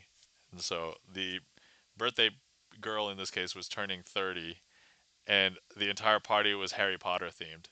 And this was my one of my longest shows. So the other ones were 1 hour. This one was 2 hours. So I had to come up with a lot of material. And so like I thought I was going to be doing a walk around in a show. Basically, it just ended up becoming an entire 2 hour show. And you guys know I could do 2 hours because of live stream. But if I did not do Twitch live stream, I probably would not have been able to fill the entire time with magic tricks. So, um, but like here, I like ambitious card Wingardium Leviosa, and then the coin matrix was like a teleportation spell, and then like the 3 card trick was like actually I don't know if I themed it as this, but let's see, the invisible palm was the invisibility cloak, right? And so yeah, there's a lot of stuff in here related to all that, but that's just like a glimpse into like the process that I use and go into for doing a professional magic gig show. And so, yeah, so Jimmy Page, as for like doing a walk around, I would probably consider doing pretty much card tricks. And I don't even have a coin trick that I could do that's in the hands that doesn't take more than like a few, like it would take more than a few seconds, or like it would take more than a minute. So I don't know if I want to bog down a restaurant with that, depending. But I could probably do coins across because now I have a Japanese set of coins to do coins across. Um, yeah, and everything else. No mentalism. I've only done card trick based mentalism. So I have an app here on the phone that's a free app called Predict Card. So let me see if I show you. So yeah, here's the free version of Predict Card. You can also like view the pro version and do something with that, but so that's pretty much the extent. Apparently the full version is $5, but I've just used the free version and it's perfectly fine. Like so I guess there might be more things for me to do and use the Predict Card app for, but at this point I might as well just create my own magic app. Would you ever learn a book test? I could learn book test. I actually think I understand the principle behind book test, but like literally all of my other magician friends do book tests, and I'm like, it's fine. I don't have to do book test. No billets? No. But oh, okay. So actually, let me tell you that my friend, one of my magic friends, recently convinced me I might want to do some money magic, and he told me a couple of like anecdotes about how people reacted. Like for example, changing five $1 bills to be $100, five 20s, and so I'm like, oh man. So I'm very seriously considering doing some uh, doing some money magic. ADGE. I'm not sure what that is. If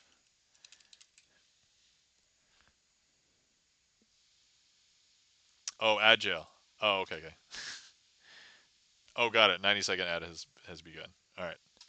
Well, after the ad break, I will do this trick, and then let's see here. Let's see. But yeah, we'll go from there. All right. So, so yeah, that was a glimpse into my process.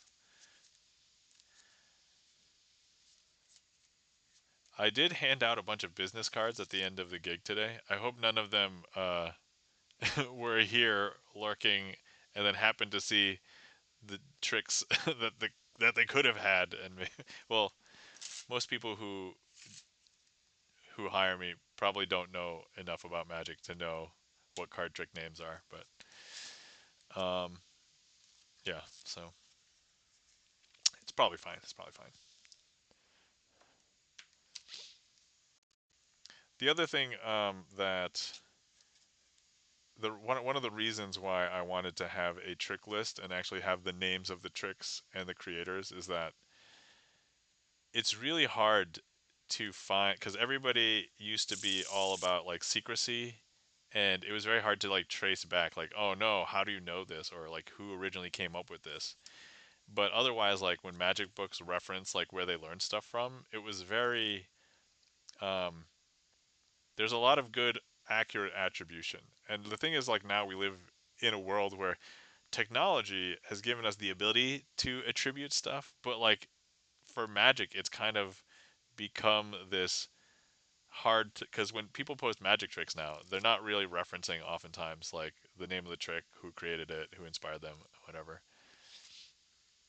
Jimmy Page, do you know the out to lunch principle? uh I'm not sure I know it by that name. Let me just quickly check really quick. I may be. Let me see. Yes.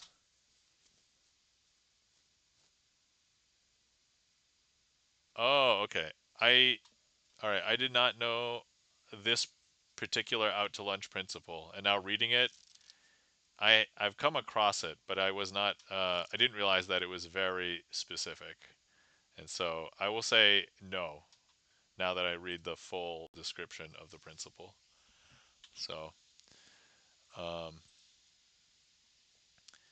Kagame Shuko, welcome in. Thank you for the request. All right. Oh yeah. So let me do the polarization of light, and then we will do the next one for.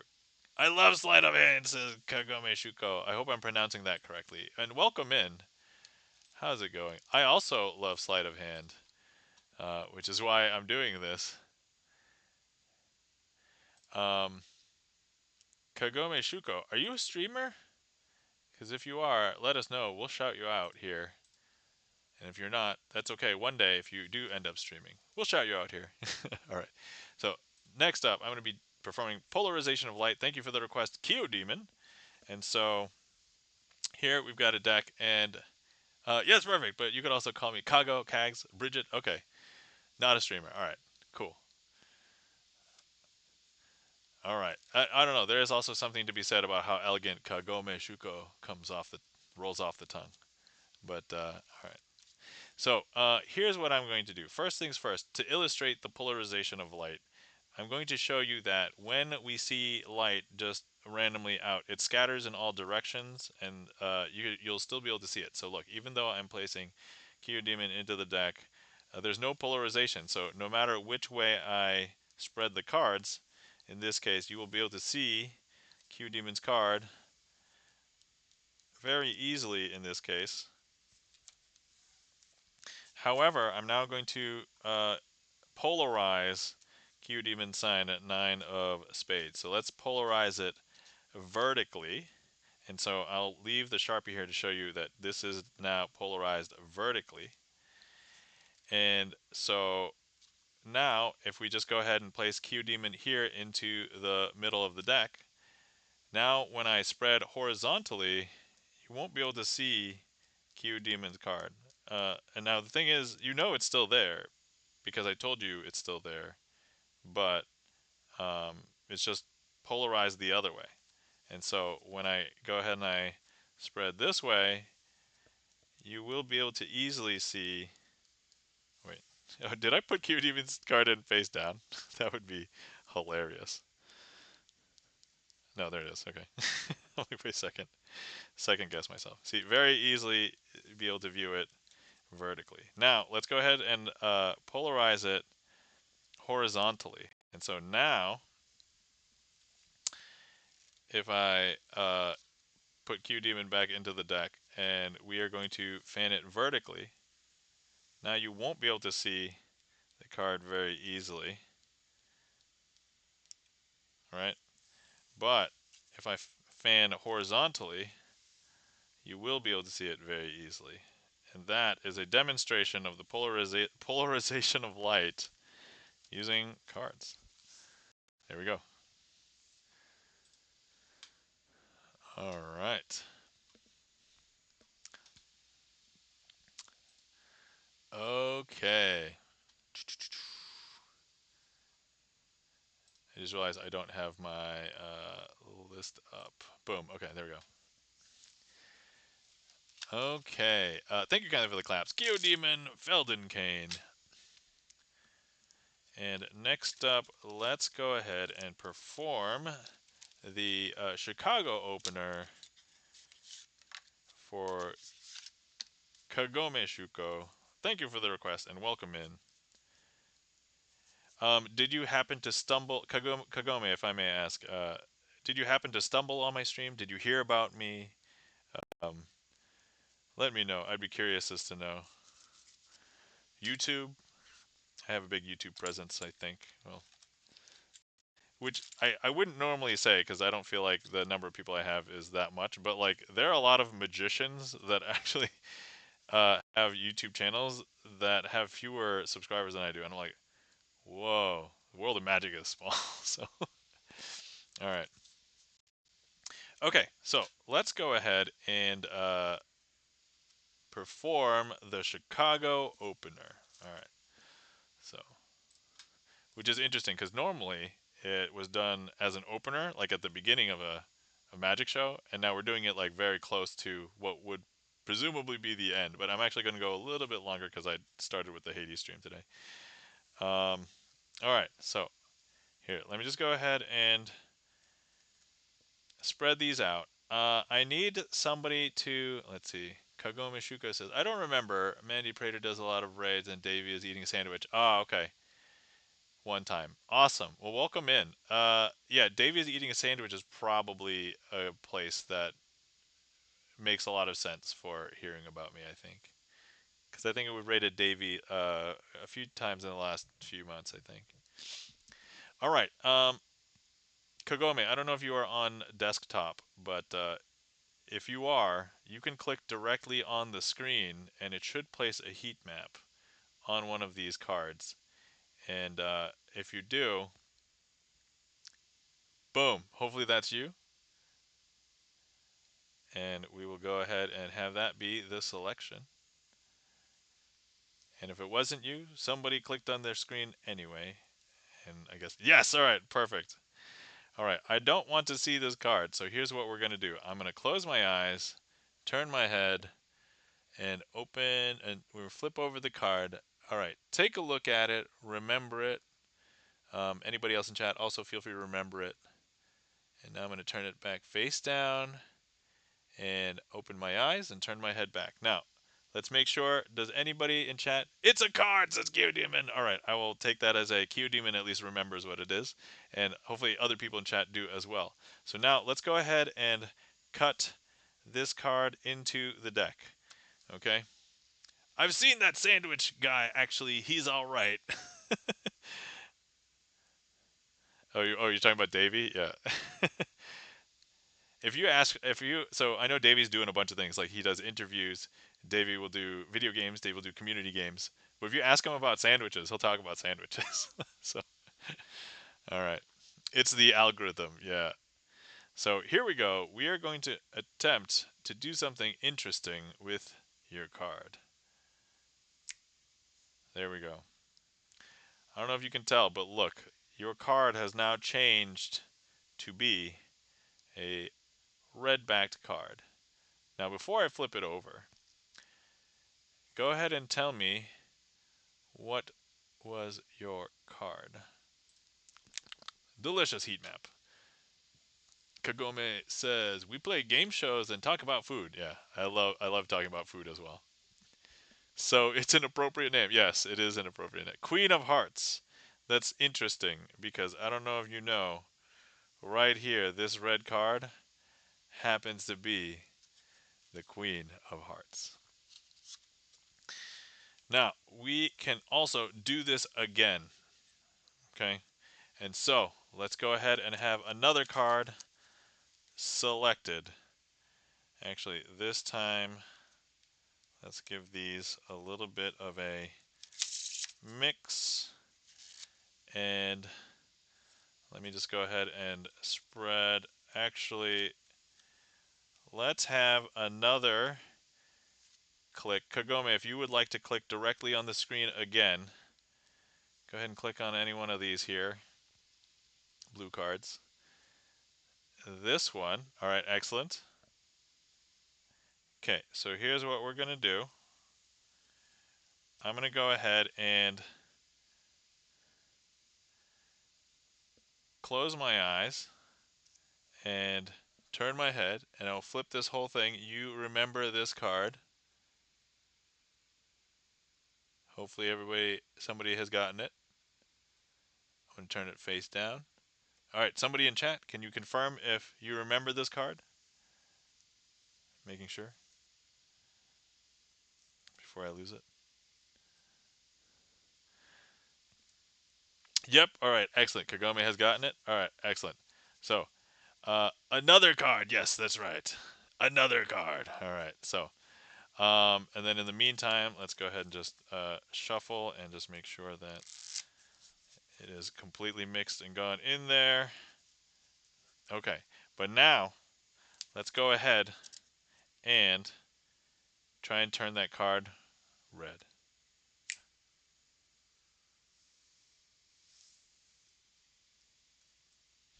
Hmm.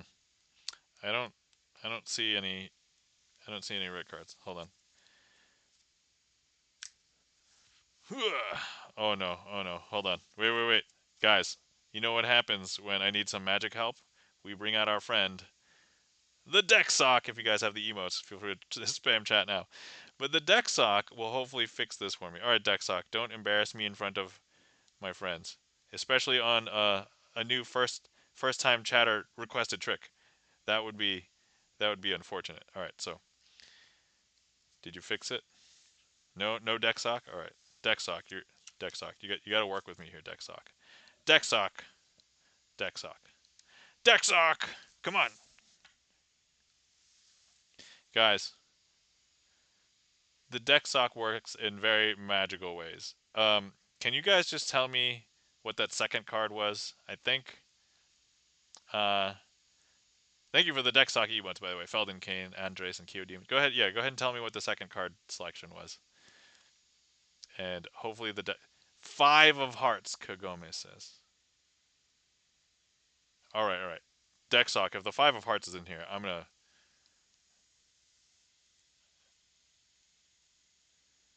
Um, hmm. I see a red five right here, and this one's a five of diamonds. Wait, wait. So in order to do the trick, we need to turn the card that was selected red. And wait. Wait.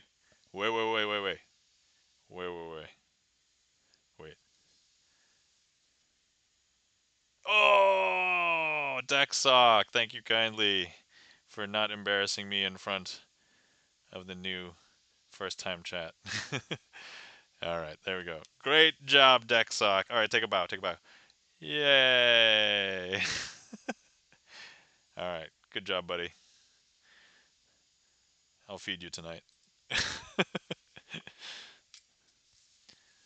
All right, and that, my friends, was a successful performance of Chicago Opener, also known as Red Hot Mama.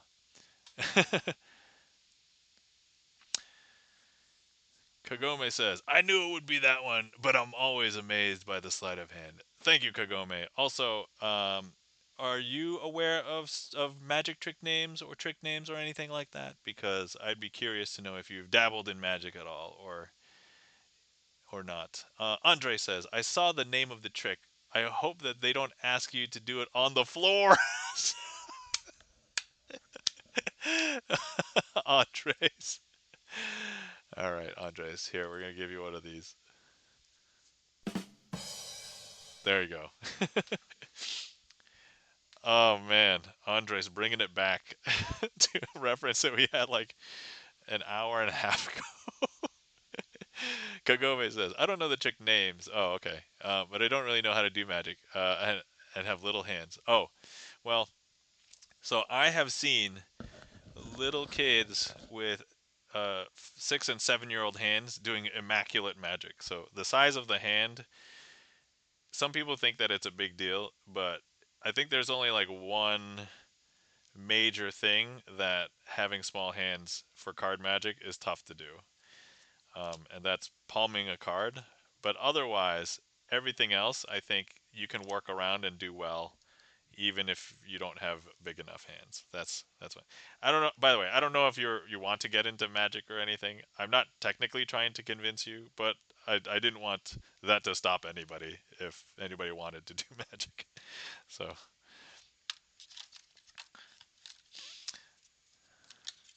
but yeah, I am of the belief that everybody, if they want, can learn to do magic. Like everybody can learn how to play a musical instrument. Sure, if you have small hands, some musical instruments will probably be harder than other musical instruments, but that's kind of like I feel like the limitation. You might be restricted from doing certain sleights or doing some tricks, but not everything. Like you know. Let's see here. I only did those little sets they sold back in the early 1990s. Oh, okay, yeah, they're still magic sets now. And a lot of the people I talk with that grew up with Magic, they got a Magic set when they were a kid. I did not. I mean, I think I might have gotten a Magic set, but I didn't do much with it. So I got into Magic when I was an adult. All right. Next up is Family Unit, as requested by Charlie's Beats, and then Kyo Demon has requested tarot cards. So let me go ahead and put a placeholder for the tarot cards here. Tarot cards. And we'll do that.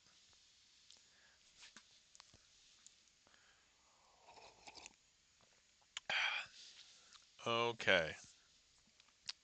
And then I can prep for Family Unit, which I now have.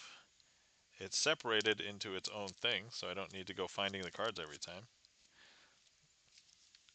You know, I did get a bunch of extra benefits from doing the 80 cards and 80 tricks in one stream. So that's nice.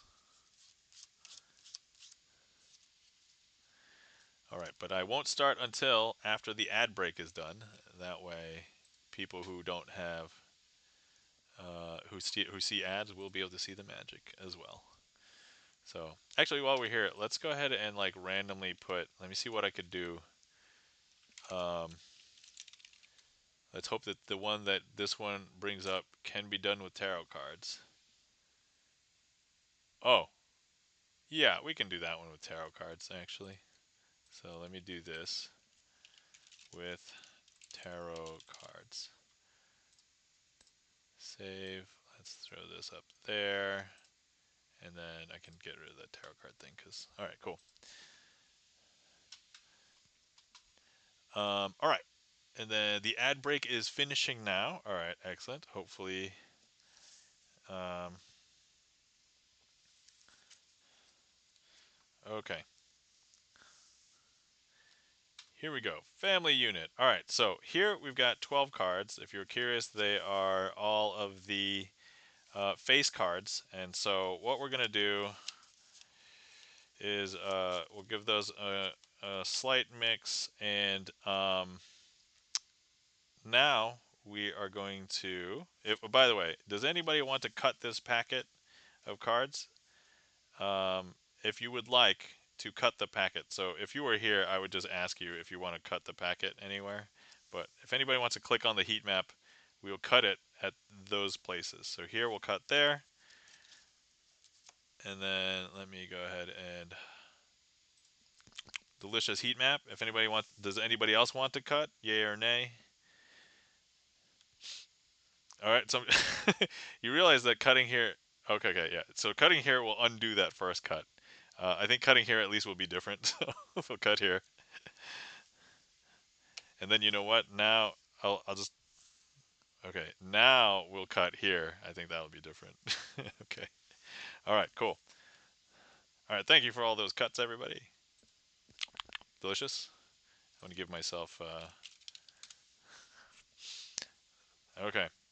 So now, this trick is called family unit, and I'm gonna tell you something about the family unit. So, in order for this trick to work, you have to understand that a family unit consists of a jack, a queen, and a king, all of the same suit, and they're all very good at finding each other. So let's go ahead and start with one of these three piles. If there's anybody that wants to click on one of these piles, I will go ahead and start with that one. So you can pick any one, doesn't matter. This one? All right, great. So here's what I'm going to do. I'm going to go ahead and show you. Here's a club, so the king of clubs. Now if I just go ahead and I grab a couple of other cards, hopefully when I put them all into their family unit household, they will all be the same. They should be the clubs, but actually when we look at them, they are not the clubhouse. They are indeed the diamond household. So we have the jack of diamonds, the queen of diamonds, and the king of diamonds. And that's one family unit down. All right, so now let's go ahead and eat this heat map. Delicious. Anybody wants to click on one of these piles, another one, we will use that one next. So you could choose the same one. You could just choose a different one, whatever. This one, all right, excellent. And so now, thank you for getting that eat Gibson lens. So Queen of Hearts. So let's go ahead and put the Queen of Hearts here, and we'll grab a couple of other uh, cards, and hopefully this is the Heart household. And but when we try and put them into their family household, I don't know if you can tell, but that was not the family, the Heart family. That was actually the family unit of the clubs. There's the Jack of Clubs, the Queen of Clubs, and the King of Clubs. Weird. Now we're getting really frustrated at not getting the correct household. And so this next one, we will go ahead and try and force. I'm just going to go ahead and stack these up. Normally I would have chat pick and choose, but I think there's a bunch of stuff in the queue, so I'm just going to go ahead and. So you could normally arrange those however you want. So you can go 1, 2, 3, 3, 2, 1, 2, 3, 2, 1. Doesn't really matter. But we have 6 cards here, and we have the Heart family and the Spade family in here somewhere. Okay. So we're going to try and force this next household. So let's go ahead and. So this is a spade. So, all right, we're going to start with the spades over here. And now we're going to try and get. So here's another spade. All right, great. And then now another spade. So we've just tried to force this to be the spade household, okay? But when we try and place that into the household, we thought it was the spade household. It actually turned out to be the heart household, because here's the Jack of Hearts, the King of Hearts, and the Queen of Hearts. And so, of course, this is the spade household. But now they can't be without a home, and we just realized that our administrative office is completely disorganized and doesn't know where anybody lives, because here's the King of Spades, the Queen of Spades, and the Jack of Spades. And that is family unit.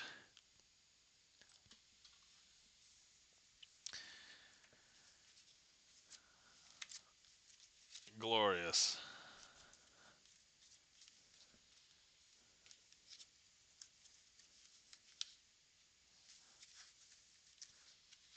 Thank you kindly for the claps. Andres, Feldenkane, Demon. All right.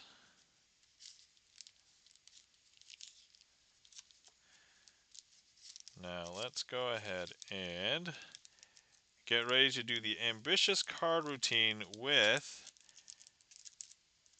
tarot cards for Demon.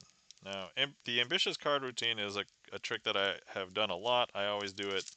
I love doing it. It's like it would be one of the tricks that I do at a walk around, because I feel like it's so impactful for how much time it takes, and I can extend it or shorten it depending on the vibe of the audience. But I'm actually going to use. Was there a particular tarot deck that you wanted me to use, Keo, or can I use any? Because I have this that I forgot that I set aside. It was actually up here, and I'm like, oh, these are like both more normal sized, but like, uh, I haven't really shown them off that much. So here we go. So this is a, I would say, slightly normal sized tarot deck. So the backs all look like this. They're very plain. The fronts. So let me separate out the major. Oh no, are they all mixed in? Oh no, no, no, they're right here. Okay, okay. So here, Queen of Wands, Knight of Wands. Okay, here. So here's like the regular deck. So this would be the equivalent of like a deck of playing cards, except it's like Ace, 2, 3, 4, 5, 6, 7, 8, 9, 10, and then there's a King, Queen, and then like a page, or sorry, yeah, a page is like a jack, and then a knight. I think. So there's like 56 here. And then for anybody who hasn't seen a regular deck of tarot cards, there's a bunch of things called the major arcana. So the deck is called the minor arcana, and then these cards are called the major arcana, and they represent like kind of like big gods, deities, events, or whatever. So like here is the devil, here is death, here is the hanged man, here's judgment, here's the magician. There we go.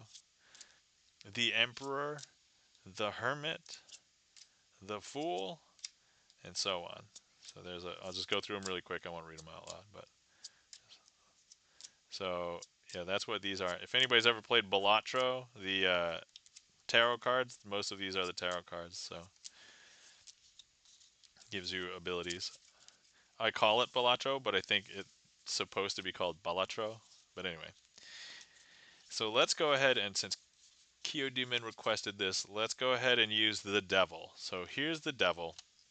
And if you were to take a look through this deck, there's no Devil card in there. All of them look different. Some of them might look similar, but just trust me that there's no other cards called the Devil in here. And so, here's what we are going to do.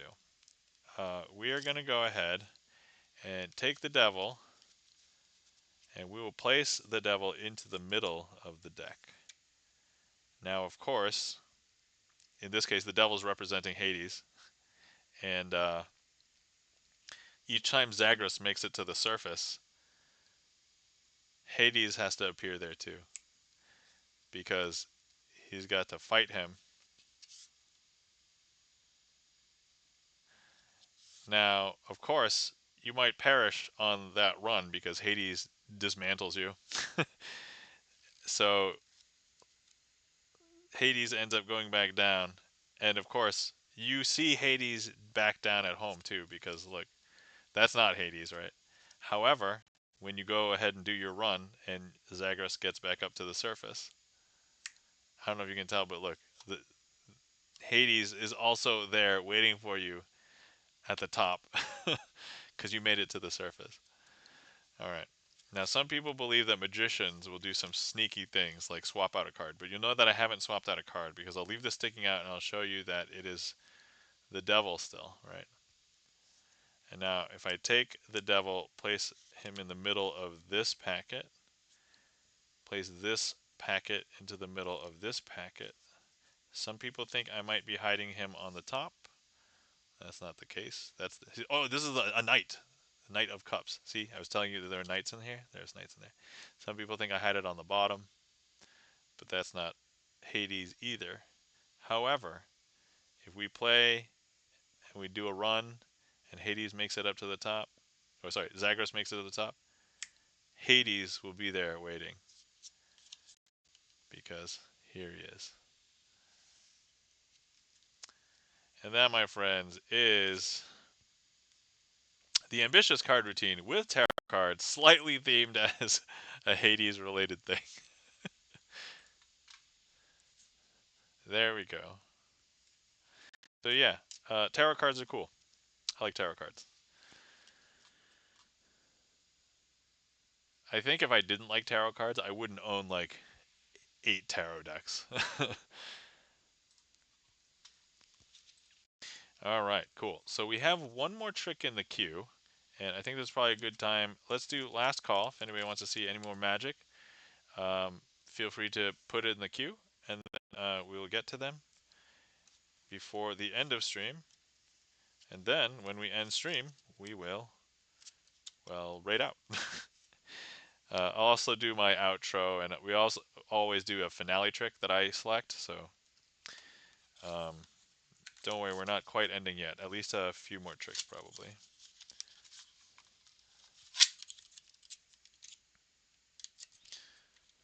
All right. So next up we have the vampire card trick. Good pick, Andres. Good pick.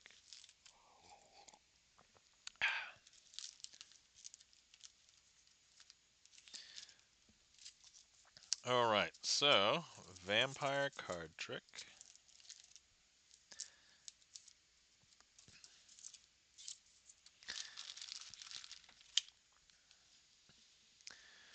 All right. So here we have. Hold on. Do we see anything? Okay. I just want to clean that up. Okay.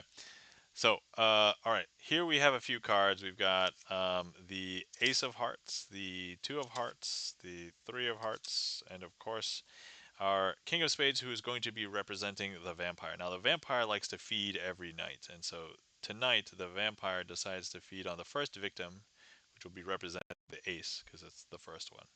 So, look, I don't know if you can tell, but the vampire has just sucked the blood out of our first victim, because here's our 3, here's our 2, and here's our vampire. But actually, the ace has had blood sucked out, not just on the front, but also on the back. I know, completely. Is that weird? That's super weird, right?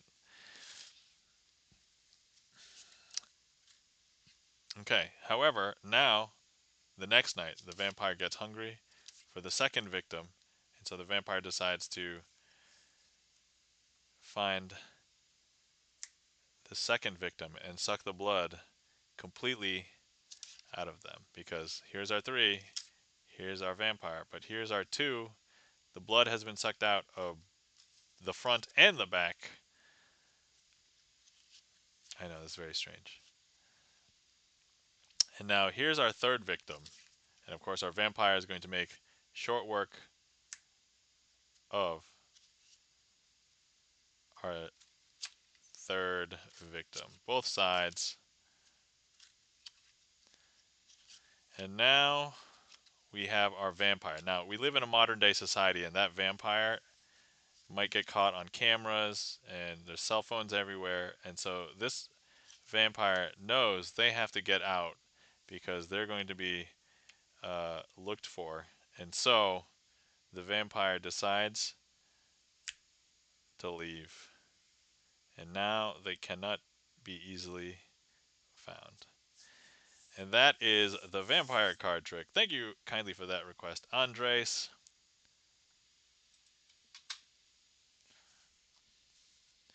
Hopefully you guys enjoyed that.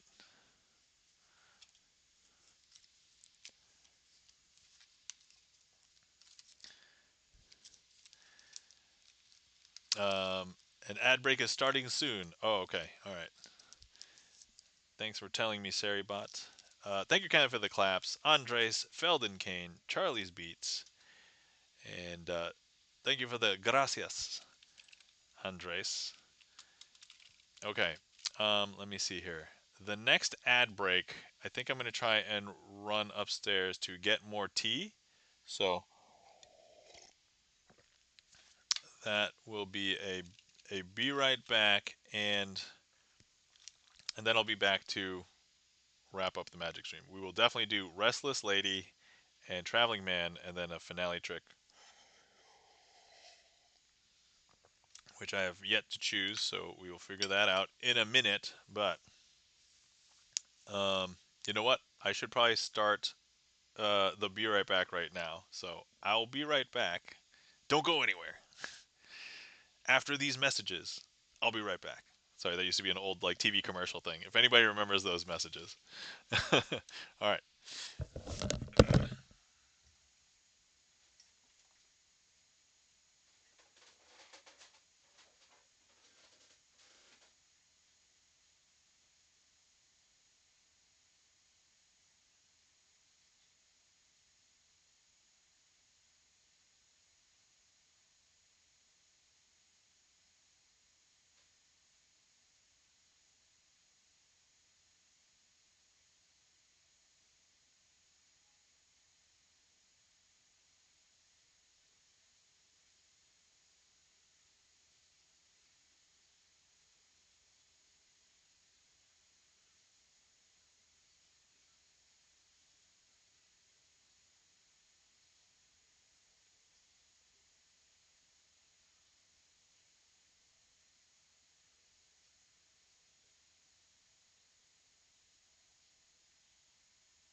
Okay, I'm back. All right, the ad break is finishing now. All right, so Hopefully, good timing, or you haven't been waiting too long. Kagome Shuka says, "After these messages, we'll be right back." Hopefully, that is what it sounded like. That's what I was thinking in my head when I remembered. So, which is kind of interesting because if you don't know what that is, that means that you were probably too young and you did not live at a time where you had to watch television and you were forced to watch commercials. You could not skip ads. I know that's kind of a crazy thing. That's the tune, says Kagome. That's right. That's exactly what I was thinking. Andre says, I just noticed that you have a tag that says Asian. If it's not too much trouble or choosing me to ask, what part of Asia are you from? Oh, I'm not from Asia. I am from the United States, but my nationality is of Southeast Asian descent. So my parents are my biological parents are Vietnamese. So yeah, that's the name Nam. That's Vietnamese. Kagome says Saturday morning cartoons. Yes, I remember Saturday morning cartoons. And I would say that there's one skill that I didn't realize that you practiced as a kid when people growing up having to watch TV this way. And the skill is you have to pick up the context of a TV show or a movie in the middle of the show or the movie. Nowadays, when you watch something, you can basically watch it from the beginning and in its entirety if you want. Um, Very few people, if anybody, probably deliberately starts watching a movie or show in the middle of the movie or the show. But back when we were kids, you had to do that because you can't like rewind the TV broadcast, right? Like, so anyway, that's all right. Okay, next up we have a request for Kagome, and this is a trick called the Restless Lady. So here we have Kagome says, I don't know how many times I ended up watching Groundhog Day at some point in the middle of the movie. Oh, yeah. That is probably a very confusing movie to be like in the middle of because that movie so if anybody doesn't know what Groundhog Day is, I think most people know what it is because it's a cultural movie, but it's about this guy who is played by Bill Murray. He just repeats the same day over and over again. And it happens to be Groundhog's Day, which is why it's called that. And so, unless you knew he was like in the time loop, like it's like it's super confusing. Shuffer Stern, welcome in. How's it going? How are you doing? Good morning. All right, so here we have the Five of Hearts, the Six of Hearts, Seven of Hearts, the Eight of Hearts, and of course the Queen of Spades. The Queen of Spades is our restless lady, and so here she wants to go out, right? And so even though somebody thinks that she ends up going home, all you have to do is just invite her out. Tap her on the shoulder, invite her out. And she ends up coming back out with everybody to hang out. I know, super cool, right?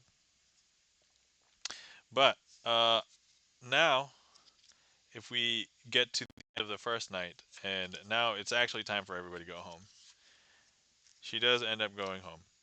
But the second night, a trio of them end up going out. So in this case, here they end up going out, and they end up inviting, hey, hey, Queen of Spades, you want to come out tonight? And so, of course, Queen of Spades decides to come out, and here she is. I know, strange, right? And now they go home. The next night, the couple of them decide to also invite the Queen of Spades back out, and so there she is, Queen of Spades, living it up. And then finally, as it turns out, she ends up hanging out with everybody, becoming very great friends. And here she is. Anytime anybody ends up going to try and see those friends, you end up seeing the Queen of Spades. And here you see the Queen of Spades. If you want to see this other friend, you see the Queen of Spades. You see the next friend, there's the Queen of Spades. Now, here's the thing. The Queen of Spades she is she's hung out with them so much that this group of friends, they are all like, "Hey, I you know, she started to be accepted and she is now part of this group of friends because they can't imagine life without her, and so she has now become part of the group." And that is a version of the Restless Lady that's probably closest to like the original version. I've done this trick and I've rethemed it many times to be all sorts of different things. Kit Kat Gad, welcome in. How's it going? Good to see you. How you doing? I hope everyone had an uneventful day today. It was not in my cards. Oh, my sympathies, Kit Kat Gad. Queen of Hearts, yay! Says Kit Kat. Let's see here. Oh, Kagome says it was all so referring to Groundhog's Day. It was always on some channel, and I'd end up stopping and watching it. Oh, okay. I'm glad that you liked it. Um, let's see. Let me catch up with chat. Thank you kindly for the claps. Stern, Felden Kane, Kit Kat, Andres. Stern says, "It's so strange that you already changed your clock and I need to wait some more weeks." Yeah, Stern, I think because the reason why we have to change our clocks in the United States is basically because of a law in the United States. And that law, it was rooted in some actual reason a long time ago. And to be fair, I still think that there could be some benefits, but there's just so much not popular stuff. But I think also because geographically we live in different places, so like between the country that you live in and geographically where you live on the planet might determine where it's better to change the time or whatever. But yeah, no, I've heard of some other people because like I had some friends in the Ukraine and they changed their times. Oh yeah, it was like, oh, you guys changed your time already, and it's like, oh yeah, we're changing in like a month or something, and I'm like, oh okay, that's weird, but okay. So, Kagome, thank you kindly for the mind blown. And then let's see, Kikat says, for the farmers, let's split the half hour and call it a day. So here was one of my proposals a long time ago. I really only hate losing the hour. So basically, what we just did. Um, I don't mind gaining an hour that much. So here's my proposal. Um, let's say every 2 weeks we gain an hour. I mean, we'll be off with the rest of the world, but after a whole year, we basically would have added a day, and then we can like treat it like a leap day and just take it away, and we'll line it back up. So I know that there's a couple weeks extra, or sorry, a couple. So there's 52 weeks, right? So you split that in half. There's 26. So if you add 2 hour, if you want to add 1 hour every 2 weeks, then after 24 cycles, which is almost the entire year, and then you just have 2 more weeks. So Kagome says, search it. Google's AI says, as of March 2026, the Uniform Time Act of 1966 remains the federal law establishing the twice annual 1 hour clock changes in the U.S., with springing forward occurring with the second Sunday of March. Yeah, well, the Sunshine Protection Act introduced in 2025-2026 aims for permanent daylight savings times. No permanent change has passed Congress. Yeah, so, um, yeah. Kit Kat and the Vampire Uprising begins. Yes, that yeah. If we take my proposal and add the hour, so yeah, we're gonna be way off with the rest of the world, like hour wise. But you know, after a whole year, I think if we just only add hours, it's fine. It's fine. Um, so let's see. No more leap years, says Kit Kat Gad. So I don't know if anybody knows, but we recently had to um, remove. So normally the process behind adding leap years or like adding leap seconds is because over time, like the rotation of the Earth doesn't match up with like a day and night cycle if um, you don't add seconds. But then also for the days, if like a couple hundred years pass and you don't add those leap days, the seasons of the year were shifting, and so that's kind of why we had to add leap days. And so leap years are just years in which you add the leap day.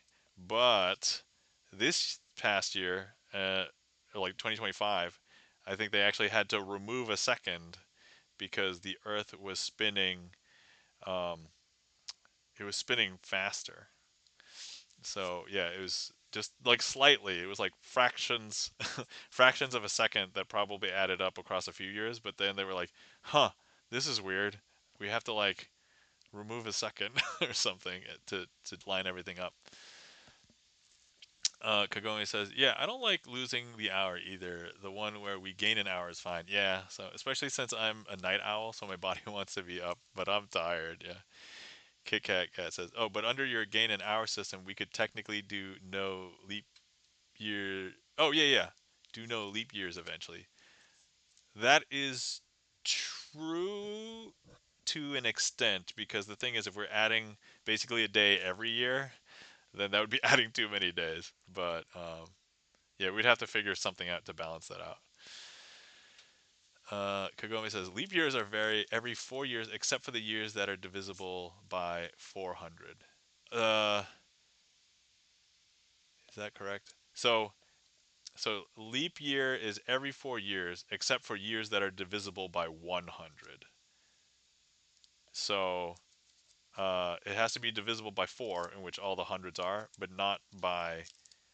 So, for example, like 2004, that's a leap year, but 2000 was not because 2000 is divisible.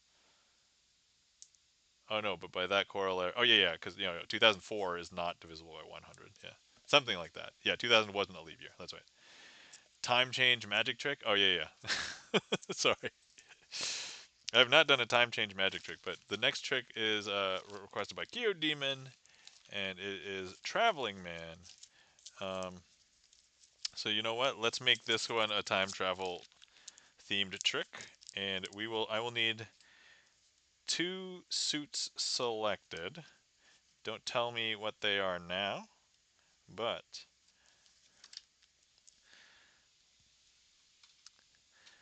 so here we go. I have 8 cards. 4 of them are from a blue deck.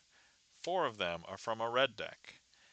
And I just want to show you that between these two, they are in the same order. And so here we have clubs, diamonds, spades, and hearts.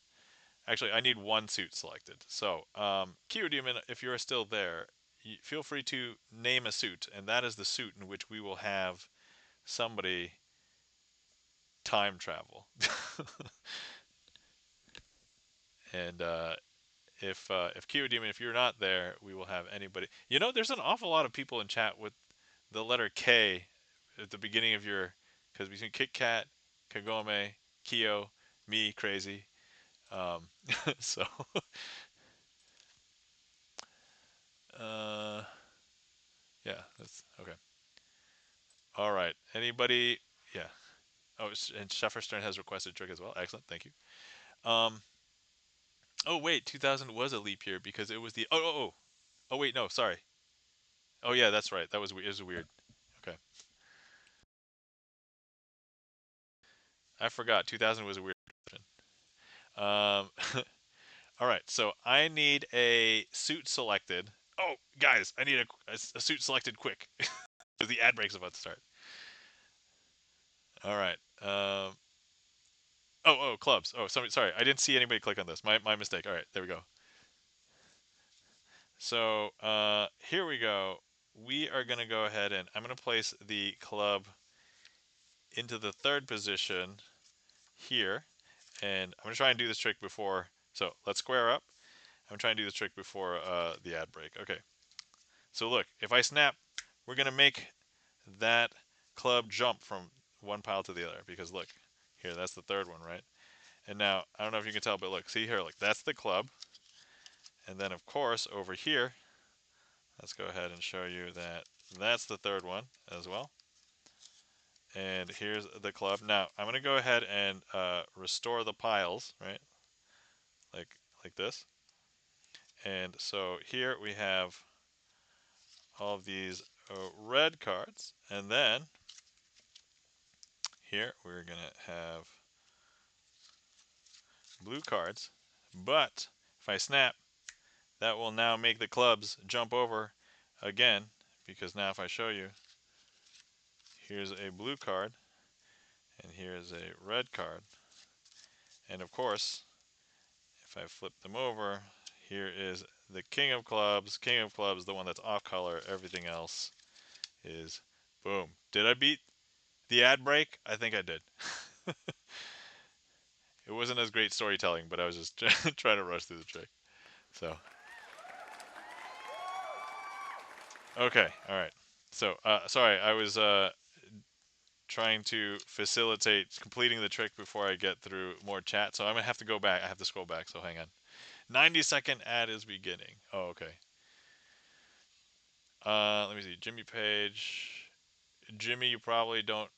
Let me know if you have Nitro, in which case you can hear me say this. But if you can't, then I'll have to come back to your message when the ad break is over.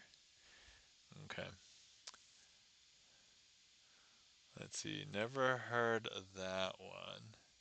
A lot of people can't say my screen name, so I'm fine with Kags, Kago, or Kagome, or my real name, Bridge. Oh, okay, okay. Oh, every time I see your name in my mind, it says Kagoshima.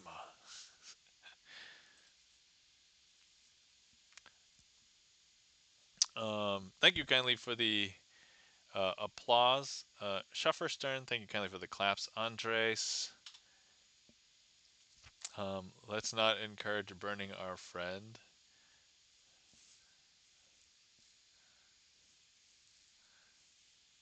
Oh, okay. Oh, hold on. That's part of the. Okay. Now, I was. Yeah. And Shuffer Stern has redeemed tarot cards as well. All right. Thank you for the redeem, Shuffer Stern. Oh, okay. So we're gonna have to see if we can do switch in time with tarot cards. I think we can do that. That's doable.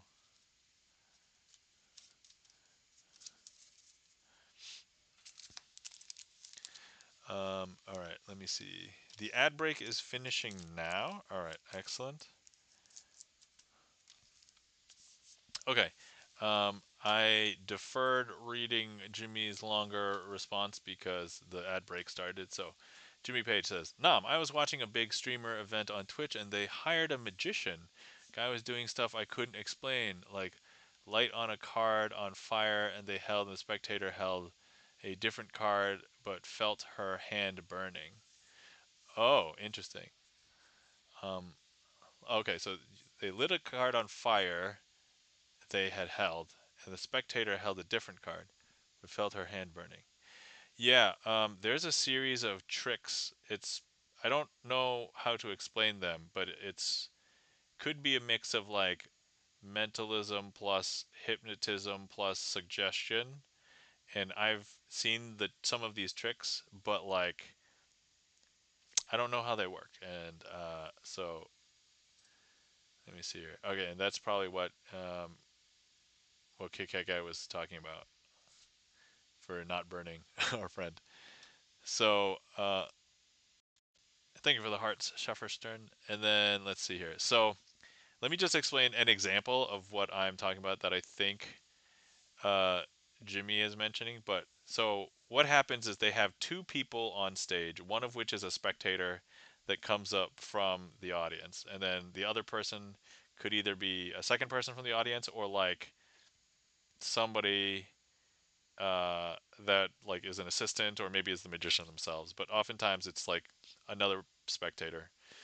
And so two spectators come up onto stage. One of them is blindfolded and like maybe they put like headphones on so they can't hear anything, so they can't see and hear anything. And what the magician does is the magician will do some sort of sensations to the person who uh, the other spectator, so the one that can see and hear, and they speak loud enough, I guess, through the ears so that, like, let's say they touch the arm of the person, and they know that the person who's watching, they can see their arm being touched and they can feel it and everything. But actually, then they go ahead and ask the person who had their eyes and ears covered, that, okay, did you just feel a sensation right now? And like every single time I've seen this performed, they always point to the place in which, the sensation should have been felt from the other person. And you can kind of see that there's nothing like going on like on the other person because they're just like sitting or standing right there. And so it sounds like what Jimmy Page is describing is that somebody was holding a card, or the magician's holding a card. They lit that card on fire, and then the other person could feel their hand, uh, like warm heat, or something that suggests that they could also feel it in their hand. That's what I think the type of effect that Jimmy is explaining. Jimmy says it was a magician holding a card and burning a card with a lighter. A spectator was holding a different card with both hands covering it, and she said it was burning it and it revealed the burn mark on the card. Okay, and so that's interesting. So yeah, I mean I think being into card magic, and now you know like what I'm capable of. I think we all know how the card that she didn't expect to get in her hands got there, or like a burn mark. So that, but I don't know how we can explain, uh, the burning sensation. So that is a whole new realm that I am unaware of. I don't know how to explain that. Kagome says the Kit Kat. I did not know my screen name comes from when I was in college for my BS in mass communication. A friend then called me Kagome in her live journal as she gave all of her friend anime code names. Oh, that's cool. I was wondering how that came about because I'm like, when you said your name was Bridget, and I'm like, oh, okay. I took Shuko as a power move when the boyfriend I had dumped me because he used that name. Oh, researched it and found it's usually a Japanese girl's name, and that guy was not secure in his masculinity enough to use a name that's usually meant for females. Oh, interesting. So he probably just didn't know. That's interesting. Um, let's see. Jimmy says, yes, I can see that. I think I know how the burning sensation, but I read that it dives into a realm that can be crossing the line of what is ethical. That's interesting. Without consent. Huh. But it's only my guess of how it can happen. Yeah, so I mean, at the end of the day, I don't know the methods, and there's probably multiple methods for that Jimmy Page, but like, yeah, I don't have an answer for you. But no, yeah, I've seen some of the effects that you're talking about, but I don't know how some of it is achieved. Okay, all right. So next up, we have a request from Shufferstern. Thank you for the request for Switch in Time.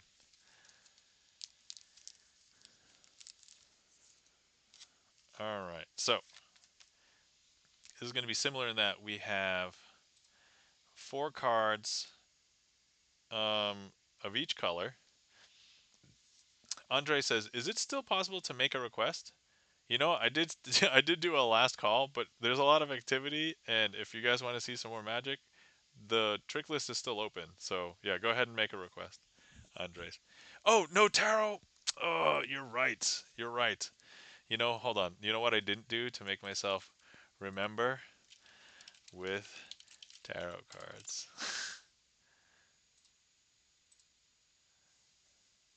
Oh, whoops. And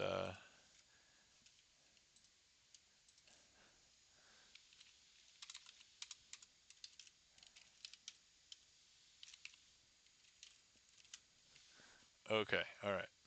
There we go. Okay. I've fixed everything, and now let's go ahead and get the tarot cards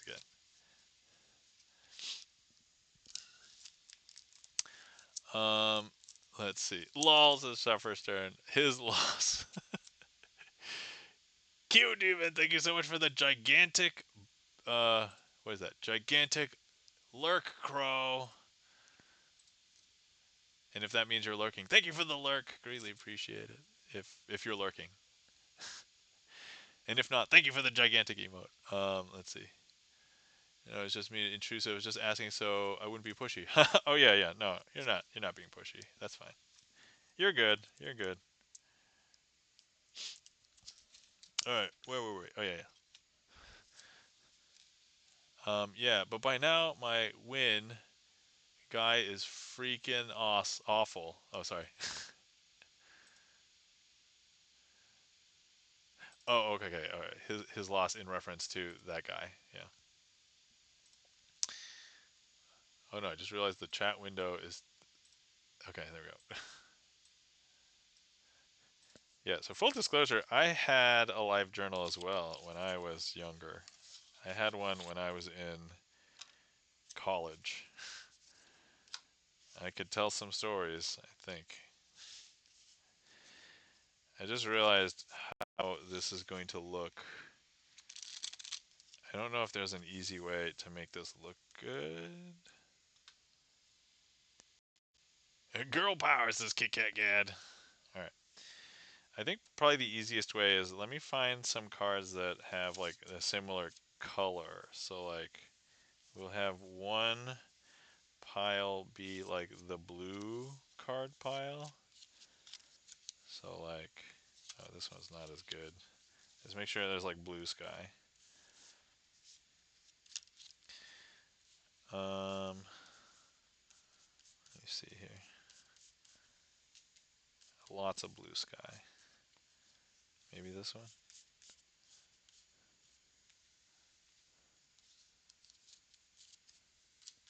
Okay, here's a few good candidates. All right, so we're gonna need 4 of these. Which one looks maybe the least? Okay, okay, all right. And then let's go ahead and find 4 cards that are maybe darker or maybe yellow, yellow and blue. those are those are blockbuster video colors, by the way. Yellow and blue. Um, let's see. Kagome says, "Yep, my live journal is from when I was in college and some after. I posted in it a while ago, but I somehow lost the password to log in, so I'm locked out of it now because the email I had is defunct. If the 3 of Wands appears, that was my day. Oh, 3 of Wands right there, right? That's 3 of Wands. Mm, okay, this one is yellow-ish, right? Okay, all right.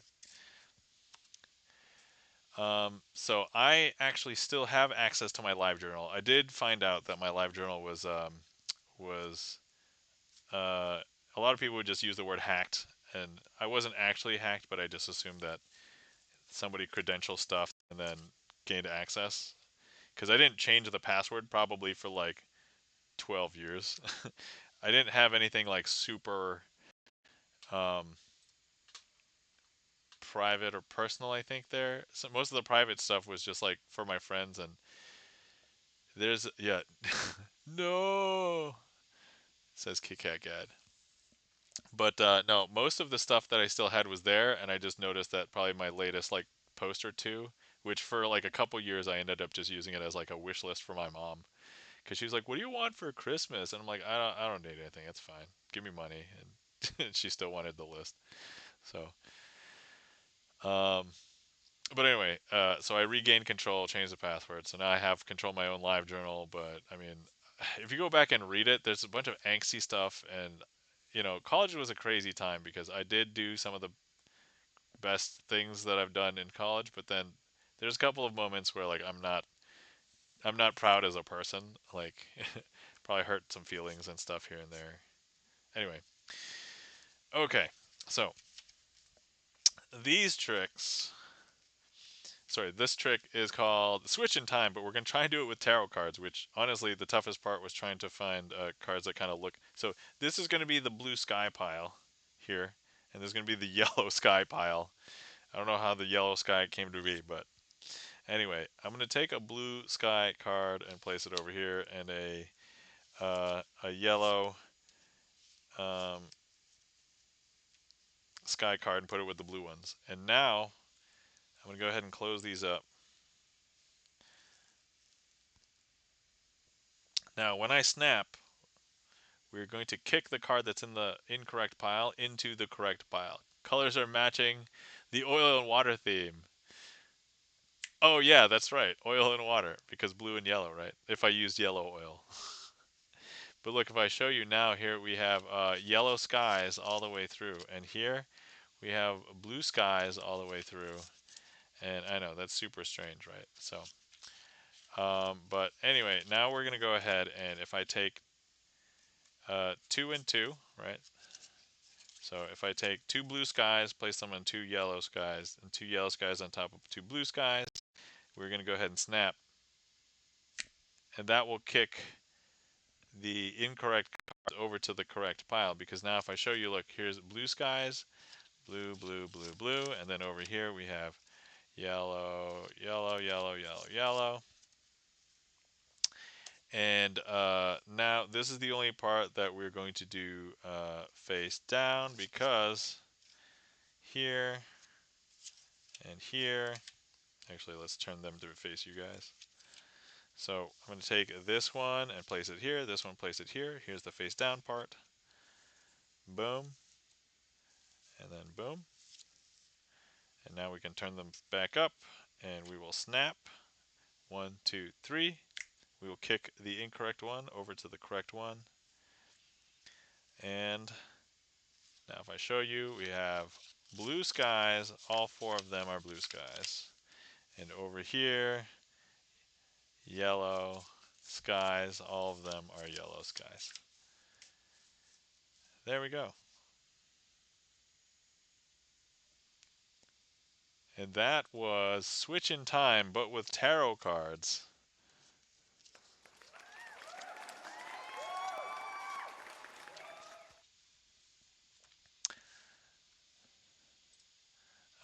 Let's see. Thank you kindly for the applause. Andres Schefferstern. Let's go ahead and catch up with chat here. Schefferstern called out that, yeah, the colors were matching water and oil, oil and water. Kagome says, mine is, referring to a live journal, mine is mostly a bunch of writing about things I learned, stuff about things I was going through with my family when they were alive, lost my parents and my only sister by now. Oh, my sympathies, Kagome. And most recent stuff, this contractor fraud I'm going through with everything. Oh, that sucks. So before I lost my full-time employment last year, I worked in software, and the software that I was working on was related to payments, and as a portion of payments, we had to fight against fraud. And so, yeah, I got some experience in anti-fraud, fraud mitigation kind of stuff. So, yeah, there's a lot of fraud going on everywhere now. So, everybody be careful with your identity stuff, your password stuff, and everything. So, Kit Kat Kat says, I just tapped my daily tarot app and 3 of Wands. My phone is listening. Oh, 3 of Wands. You mean this one? 3 of Wands. And let's see. So sorry, says Kit Kat Kat to Kagome. Ad break is starting soon. And then Kagome says, yeah, can't seem to find a lawyer contractor. Stole most of my money. House was ruined in Hurricane Laura. Oh, that sucks. Jimmy Page says, I'm trying to commit fraud right now by claiming to Alakazam my liquid forks are defective for a refund. Okay. Technically, that is a kind of fraud if you search up a refund fraud. But, I mean, you're actually not. So, I mean, yeah, I mean, you're just talking about the liquidness of them. But honestly, if you just want a refund, like, I think you should be able to return them, right? So, you just be like, hey, I just pulled out a fork. If you want to take like a couple dollars or whatever, and then ship it back, you might be able to get most of your money back. Up $20. Yeah, I know it's going to be a loss either way because shipping like forks are not cheap. Like, and also they're heavy. Like, not individually, but when you have a bunch of them, it's like it's metal, right? So,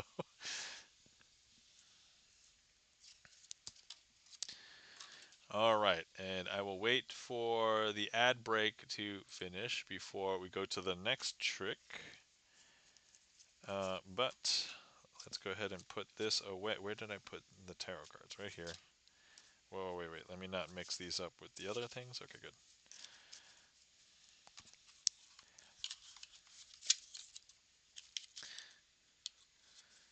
Okay, and then I can also prepare for the next trick.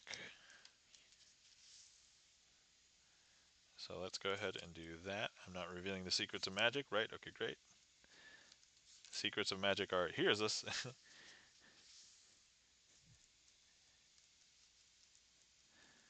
um, let's see here.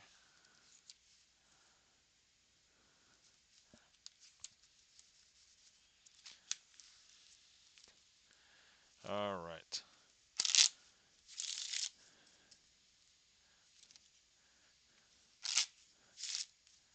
I don't know if Jimmy Page can hear this, but if he can't, I'm going to say don't buy magic unless you know what you're getting into. That's a PSA. Kit Kat Gat says, my friend called today having a panic attack and they were dropping three massive pine trees right next to her house. I picked her up and took her to lunch. So the number three today. Oh, that's crazy. And by the way, your friend having a panic attack because they were dropping three massive pine trees, that's kind of a big deal, especially if the trees were like big enough to like cause house damage. Like that's kind of scary. So I have a couple of friends that live near me. They live like, 20, 25-minute drive away. But a few years ago, it was like the year maybe after the pandemic or something, so 2021, maybe 2022. There was a big windstorm here, and the windstorm pushed a tree and fell onto their house. And they were having a hell of a time getting insurance to cover stuff, even though technically I think it should be covered because it's part of like, act of God or something. But I mean, I guess depending on like the tree, they have to go in and be like, was the tree sick? Were there signs of it? That kind of stuff. I don't know. And eventually, they ended up getting some money, but maybe not enough to like restore them to perfect normalcy with living in the house. But yeah, it was kind of stupid, but it it it happened and it was a thing, and I feel bad, but what else? What else can be done?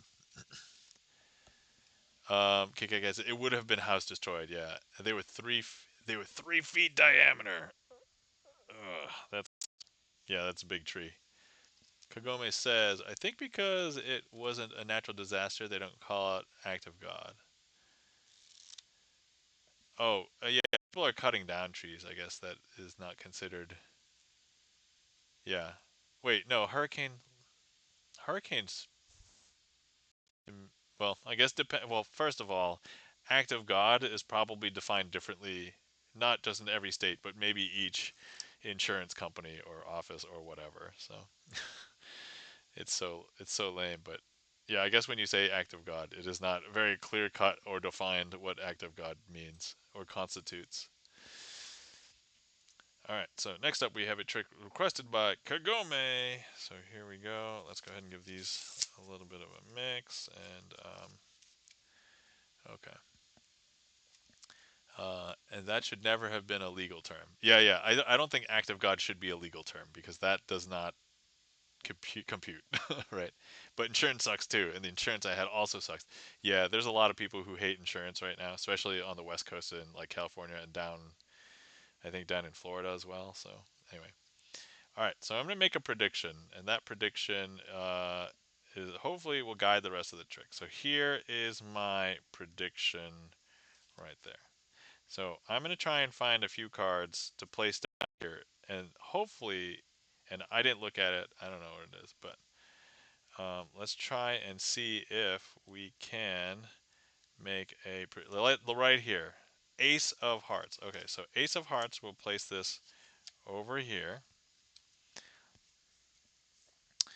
And then let's see here. Let's go ahead and do this. Now, let's go ahead and try and find another one. So let's go ahead and find, here we have the Ace of Clubs. So wait, if this is the Ace of Hearts and this is the Ace of Clubs, a very strong indicator then this card might be an ace, right? And so now let's go ahead and what do I do now? Let's go ahead and and we're going to need to find another one. And so let's see. Is guys, I think I found the ace of diamonds. So if this is the ace of hearts, ace of clubs, ace of diamonds, what should my prediction be in order for that to be an amazing prediction? So this needs to match all of these, right? If I listen carefully, now sometimes when I hear people say something, that sometimes sounds like they say eight of spades. I know that Kagome just said ace of spades, but sometimes in real life when I hear it, I hear eight of spades. And so if we take a look, it ends up being the eight of spades because that's what I thought I heard. And so this is not like going to be that impressive a magic. But wait, I'm a magician, so hold on, hold on. If I go ahead and I take the eight and I just tap all of the aces, the ace of hearts turns into the eight of hearts.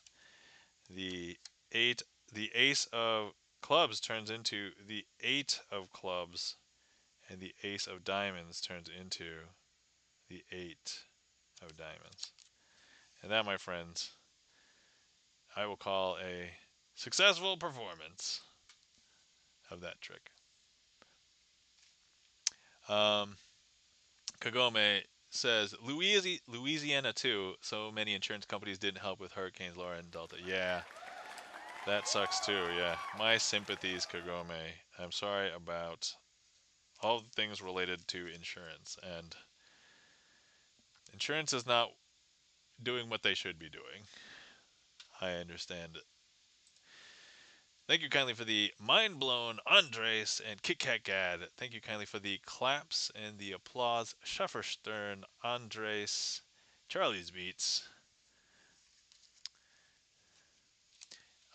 So I don't know if you guys noticed, for those of you who have seen that trick more than once, I had to adapt a little bit in the middle because I had made a mistake. But I don't think anybody should have noticed anything like super weird.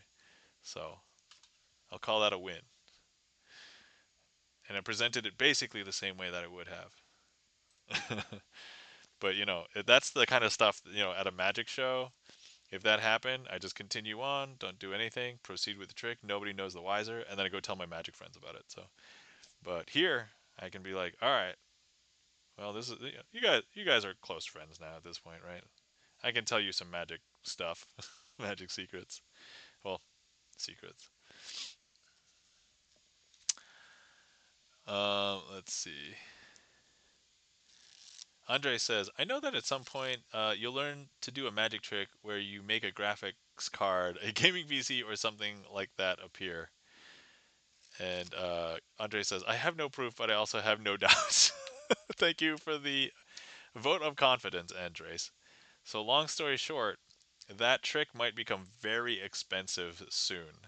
For anyone who doesn't know, basically, all of the high end processors for consumer electronics are being eaten up by corporations basically to either sell their products, and some of them are not even consumer products. But there's also like processor chip manufacturing, and some companies who were selling to many companies, they've started to sell to fewer companies, and a lot of them are just other corporations that are not going to be putting them in consumer electronics. So between that and hard drives, so like physical data and processors, you might, if you are thinking that you want to upgrade in the next couple years, and this is not like real advice if anybody is like stretched thin on money or anything, but if you were thinking about it, I'm right now thinking about getting a new phone.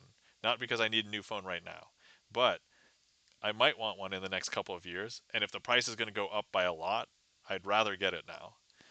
Um, so that's kind of like my thought process. So just putting that idea out there if nobody was thinking about it, but the cost of certain tech things are going to go up. So heads up. Kagome says anybody can do magic with graphics if they know how to do animations. Yeah, and actually, even if you don't know how to do animations, you can probably find a generative AI model who will do it for you. um, So there you go. Kit Kat Gad says, I also made a mistake. Not 3 feet diameter, but 18-inch radius. Oh, so that's 3 feet radius. Oh, no, sorry. That's 1.5 foot radius. Oh, no, no. Wait, 1.5 foot radius is 3 foot diameter. Oh, it's 3 foot, 3 square foot wide. Oh, no, no. I don't know. Okay. All right. If you're right, it's almost a choice between a house or a pair of rams. I mean, yeah, I don't think it'll be that crazy, but like you could be paying, I think, upwards of like 3 to 4 times of what you would be paying for like RAM or hard drives and things like that. So just I don't know, just watch out for it if anybody cares or if anybody's thinking about it. If you were on the fence, I mean, it might be a good time to consider it. All right, next up we have a request for twisting Picasso's arm. I considered doing this for the gig, but then I decided I didn't want to, and it didn't really work out.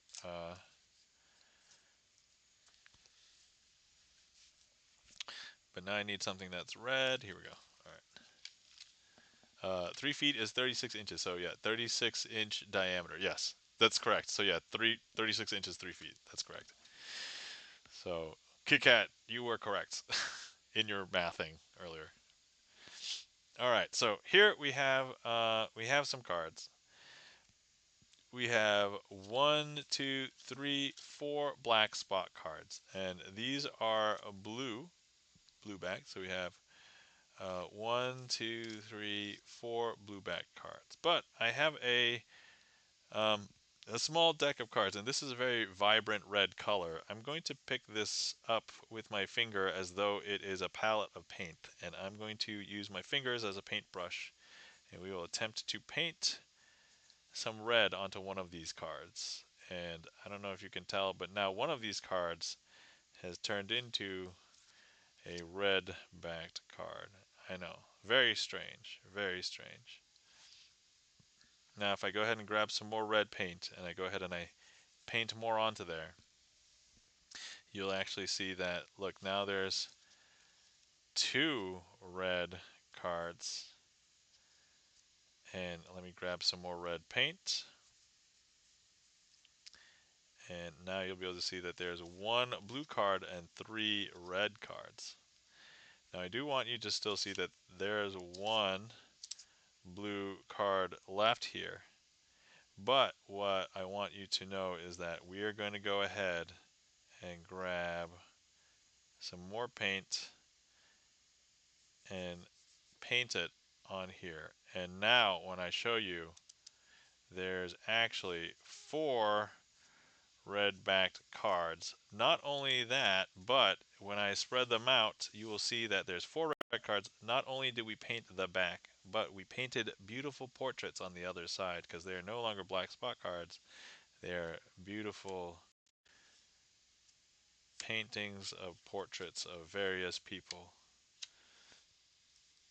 And that, my friends, is twisting Picasso's arm. That's the trick so I called it that when I first made the trick, but then I started trying to also call it Picasso's paintings, but in my mind I always refer to it as twisting Picasso's arm just because it's more fun. It's a more fun name, I think. So, but hated the professional name of the trick is Picasso's paintings. So, and the reason why I did that is because one of my favorite tricks, if you guys have been here for like when I end stream, one of the finale tricks is called Picasso Aces, and that is turning uh like it's basically moving around red backed aces to be in the same pile at the end, but magically. And it's like, oh, it's so beautiful. I love it. And so between the color changing thing of this, and I was like, ah, oh, I can call it Picasso something. And I'm like, great. So Kit Kat Gad says, ooh. Suffer Stern said, or thank you kindly for the mind blowing the claps, Suffer Stern. And Kagome says, now I just want to give tricks names like Pulling the Giraffe's Leg. Oh, that's kind of a cool name. Hold on. I'm actually gonna copy and paste that into my notes because I actually have another trick name that somebody else in chat came up with, or no, oh no, I was in somebody else's stream and they said this name, and I was like, wait, that would be a great name for a magic trick. So I wrote it down. Hold on, let me put it down here. Wait, did I put it in stream notes or magic notes? All right, it's in one of these. But okay, trick names. The other thing is I could possibly come up with a trick to fit the name as well, is a possibility. And is starting soon. Okay, that's one tall leg. All right. All right. Since the ad break is going to start soon, let me. Oh yeah. So we'll do that. You know what? We're going to go ahead and do Picasso's Aces for the finale to show it, and still one of my favorite tricks ever. So, and then let me also close the queue.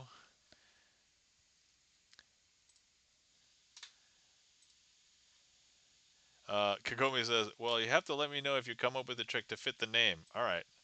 So if I come up with a trick that fits the name, I'm going to put it on the YouTube channel because, but I can make a note. Um, so actually, this is hold on. Let me wait for the ad break. Actually, no. Let me start now. Oh, what's the YouTube channel? Oh yeah. So if you want to check out my YouTube channel, I have over 350 magic tricks on the YouTube channel. There's a bunch of other videos there, but I have a ton of stuff. But yeah, every time I come up with a magic trick or I improvise a magic trick, I perform it and then I put it up on my YouTube channel. So, all right, 90-second ad break. All right, and then I'll do the outro when we come back, and then we will do the finale trick, and then we can find somebody to raid, and we'll go from there.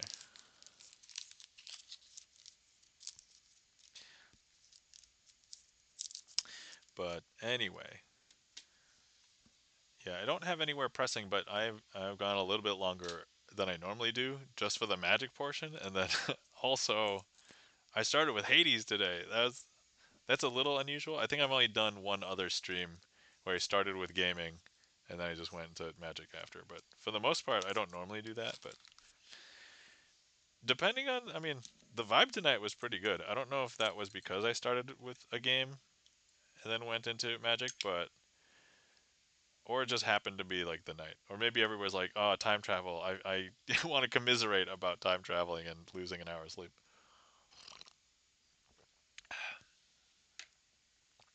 But yeah, what was that kid's board game you reviewed on YouTube? I think it was I think it was called like Bluey Shadowlands board game or something. um I think it's in the Discord. Hold on. Let me just double check. Board games. Oh yeah, okay. All right. Okay, the ad break is finishing now. So, let me first do the outro and then actually no, let's catch up with the chat first. All right. So, um okay. So yeah, for anybody who doesn't know, my YouTube channel, I have like tons of magic tricks. If anybody wants to see magic tricks, check me out. Did the YouTube thing there, but if you want to have the link again, there's my YouTube channel. Um, and also, if you are not in the Discord, all of my new YouTube videos that get published basically get sent to my YouTube channel, so you can see everything that's getting published just as it comes up. So if anybody wants to join the Discord. The other thing is, KitKatGad asked what that board game that kids board game that I reviewed. It was a Bluey board game called Bluey Shadowlands, and that link is here. But if you forget, I have a board game channel in the Discord, and if you scroll up, it's like the second post in the board game channel. Um, and so yeah, Kagome says the magic that I'm into making magic happen is theater magic. Oh, excellent. So theater magic fits more into like stage performance because like oftentimes big stage performances are more theater than more magic. Like the magic that I'm doing is close up magic. And so the thing is, if I am doing that magic, I have to understand the trick. I have to know it. If I mess up, I have to know how to recover, and there's nobody else there to help me. With like theater magic, right? You have an entire team. You know, you might be the magician, but you might have stagehands, you might have assistants, you might have crew, like tech crew. And so all of them working together helps make whatever big stage illusion occur. And I think that's also close to like theater magic, right? So yeah, stagecraft. I know lighting, props, set design. Yeah, costumes, all that. Tech crew, stage management, absolutely, all that stuff. But yeah, so I have a ton of stuff in the Discord. I'm adding. So I'm basically posting articles that I come across that I think are super interesting or in various different topics. So you might have been seeing me post more articles lately. But I have like a parenting channel. I have food and drink, which I am notoriously bad at updating regularly. I just do like huge, like I'm now going to offload all of my images like in one day. So, but anyway, and if you want to see when I'm going live on Twitch, also I have a Twitch channel that'll tell you when I go live. Well, actually, StreamCord will tell you. I won't. So anyway, um, I'll say hi to Kagome. Thanks for hopping in. And then let's go ahead and thank you everybody for coming out and hanging out with me tonight. I know tonight was a little bit of a different night. I started with Haze video game, and then I jumped into Sleight of Hand. And of course, there was even a magic gig earlier today. But you guys know that if I have random stuff going on, unless it's happening during the time slot or I'll be really tired, I try and keep the time slot. So, um, but thank you to everybody who interacted with the stream, whether you chatted in chat, redeemed something, did a sound alert, requested a trick, clicked on the heat map, selected a card, any of those things. If it wasn't for you guys, this wouldn't be as much fun for me. And thank you to all the lurkers out there because magic is one of those rare art forms where if I'm just practicing magic at home, there's no magic happening because the magic has to happen in your mind. Um, Thank you to all of our mods. I think we saw most of our mods today. So if you are not following our friends and mods, give them some mod love. Chan the Magic Man. Chan the Magic Man is a fellow magician on Twitch, also doing magic on Twitch on Magic Mondays. If you catch him other times, he might be playing retro games. He might be playing Grand Theft Auto. He might be cooking. He might be doing stuff in real life. You know, you don't know what Chan's up to. He's always surprising me sometimes. If you're not following our friend and mod Gibson Lens, please give Gibson Lens a follow. Gibson Lens is a pianist, composer, video game developer, and also has become a movie critic. So, and also it is we're past now the 1 year anniversary of Gibson Lens's first album, which came out last year, and so definitely you can check that out at the Ungilded link in the shout out for Bert for Gibson Lens. And guys, if you're not following our newest mod, Felden Kane. Please give Felden Kane a follow. Felden Kane is a variety gamer, plays JRPGs, doing video game collabs, is also a software developer, and has also done other streams such as cooking. So definitely give Felden Kane a follow as well. All right, let's see here. Andre says, thanks for the stream. You're welcome, Andres. All right, so once again, yeah, YouTube, Discord, come hang out. Shefferstern says, thank you for the amazing stream. You are welcome, Shefferstern, and thank you for stopping by. Good to see you. I know it is like early in your morning, so I always appreciate it when you're here. All right. So, for anybody who hasn't been here before, I'm gonna try and do this trick, and if we succeed, I will raid, and if we don't succeed, I don't like ending stream on a trick that I mess up on. So, we'll do another finale trick. But yeah, so that's usually the deal. Okay, all right. Let's see here.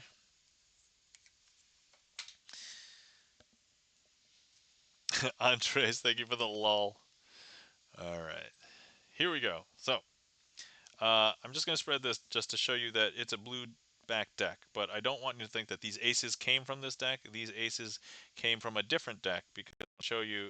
So the ace of hearts, that is red backed. So ace of hearts, ace of clubs, ace of diamonds, and of course, ace of spades. And now what I want to do with these four cards is we're going to lay them out so that they are separated into four different piles, but I promise you that by the end of this trick, they will all be together. Oh, actually, wait. I need to find the ace of spades. Is this one the ace of spades? Yeah, that one's the ace of spades. Okay, so, and they will all gather there.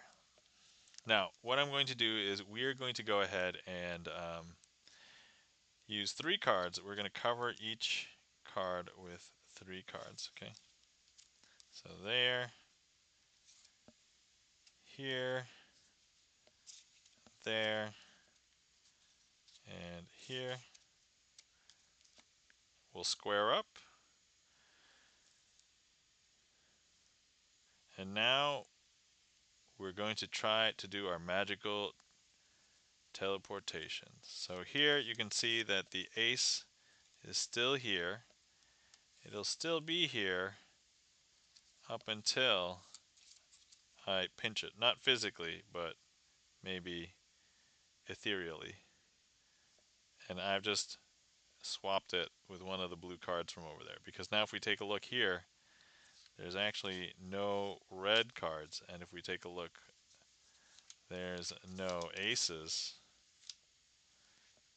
Now before we knew that one of them was an ace up here, right? But if we take a look, there's actually two red cards and two blue cards now. Is that weird? Super weird, right?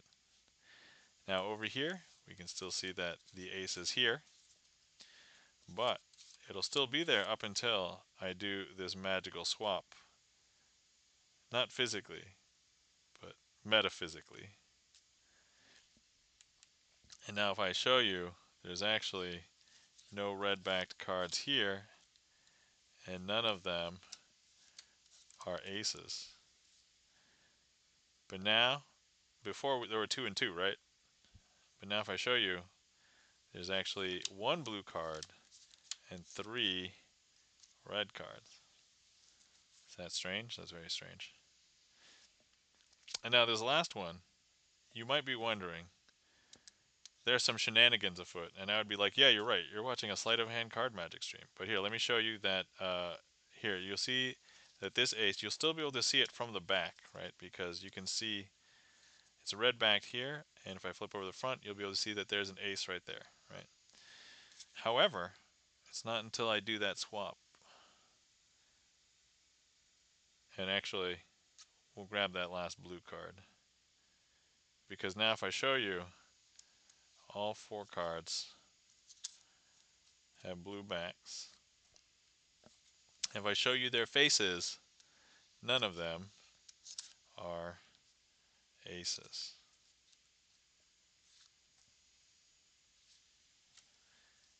And now if we take a look, each and every card up here is now 1, 2, 3, 4 red backed cards, and they are the ace of diamonds, the ace of spades, the ace of clubs, and of course the ace of hearts. And that, my friends, I will call a successful finale.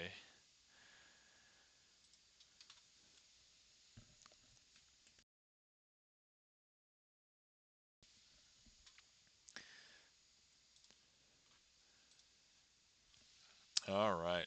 Thank you kindly for the emotes and the claps. So thank you kindly for the claps. Charlie's Beats, Schaffer Stern, Andres, Kit Kat Gad, Gibson Lens. A great ending, says Andres. thank you for the mind blown as well. So hopefully you guys enjoyed that one. Yes, that is one of my favorite tricks. Artistically, it's amazing and wonderful. Like the magical effect is so strong.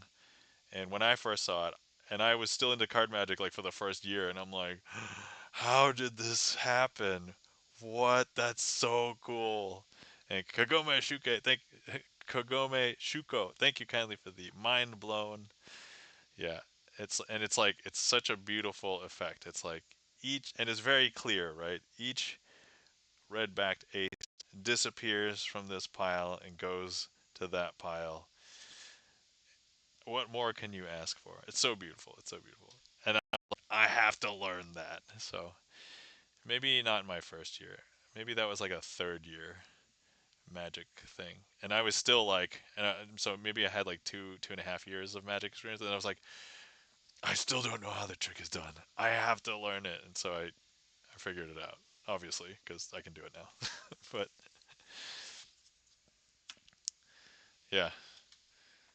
So anyway, there we go. That was a stream. Andre says, "Crazy. I have a question. Are you currently a level 70 mage or higher?" I don't know. I don't know how you translate levels to real life. I would argue maybe not, because if every 10 levels is like 1 year, I'm only 6 years. I guess I don't know, 6 to 7 years right now. Actually, wait, 19. I started doing magic. I started.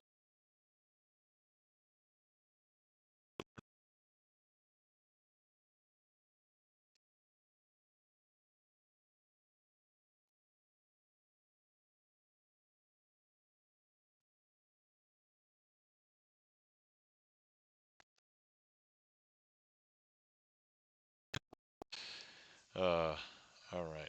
Do I have a D20 right here? Oh, it'd be a travesty if I don't have a D20 right here. I have like a lot of my nerdy geeky things like all over there. Um, hmm. All right. We're just gonna have to use chat. I started doing magic and then no sound. Oh, wait. My audio's still working, right? Sound is back? Oh, that's weird. Okay. Huh. Well, I hope you guys can hear me now. Nope, says Kit. Back? Oh no. Something wrong with the microphone? That would be rough. I can hear now. Back. That's so weird. Okay, that must be something wrong with the microphone then. Okay. I'm gonna try not to. You know what? It was when I turned around. So I don't know. Whoop. See, that just fell off of the table now. I'm actually going to be super conscientious. It cut out when you said how long ago you started doing magic. Oh, okay. Yeah. So I started doing magic. Yeah, 7 years ago. It was in February, and I was like, and it was just February. So now it's been 7 years. So I'm actually going to be starting my 8th year. So next year in February, I will have been in magic for 8 years. So yeah, an ad break is starting soon. Oh no! All right, so we're gonna find somebody to raid, and if the if I can't raid out before the ad break, I will just go ahead and wait until the ad break's over. But let's see who's on, and then we'll go from there. um, they're probably already prestige 10 mage. Oh yeah, oh yeah. Getting back to the levels, so I don't know. Yeah, so level 70. If every year is 10 levels, then maybe I don't know. Let's see. Hold on. Let me see who is on, what is going on here. Oh, um, you know who we should probably raid? We should probably raid Kyo Demon because he is streaming now. He's playing Wuthering Waves, which I was not aware of, or I don't know what Wuthering Waves is, but so let's go over there. Let's just say that the tricks you teach are very advanced and only powerful magicians can do them. That's probably true. There's a lot of intermediate to advanced magic tricks that I teach. Oh, I might have to see. Yeah. All right. So, all right, guys, if you want to come along for the raid, here's a raid message for not subbed. Here's a sub raid message if you are subbed. And then let's raid over to Keo Demon. Here's the raid target if you're left behind. And then, okay. Boom. Well, there's the 90-second ad break. So I guess we're going to wait. Or I can just say, I can actually start the raid, right? And then we can, great seeing everyone tonight. Everybody take care of yourselves.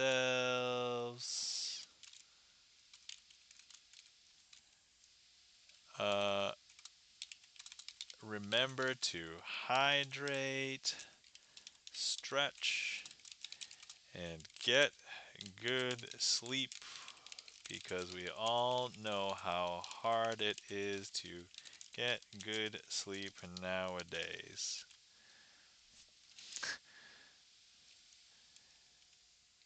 All right. Bye. Thanks again for the stream. You're welcome, Andres.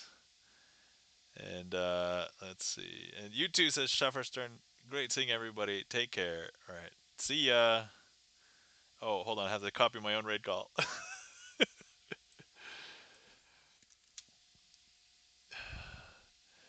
All right. The ad break is finishing. All right. I have a little bit of time. All right. I'm going to read that all out loud. Remember to hydrate, stretch, and get good sleep because, as we all know, how hard it is to get good sleep nowadays. Everybody take care. Sleep well. Goodbye. See ya. Good night.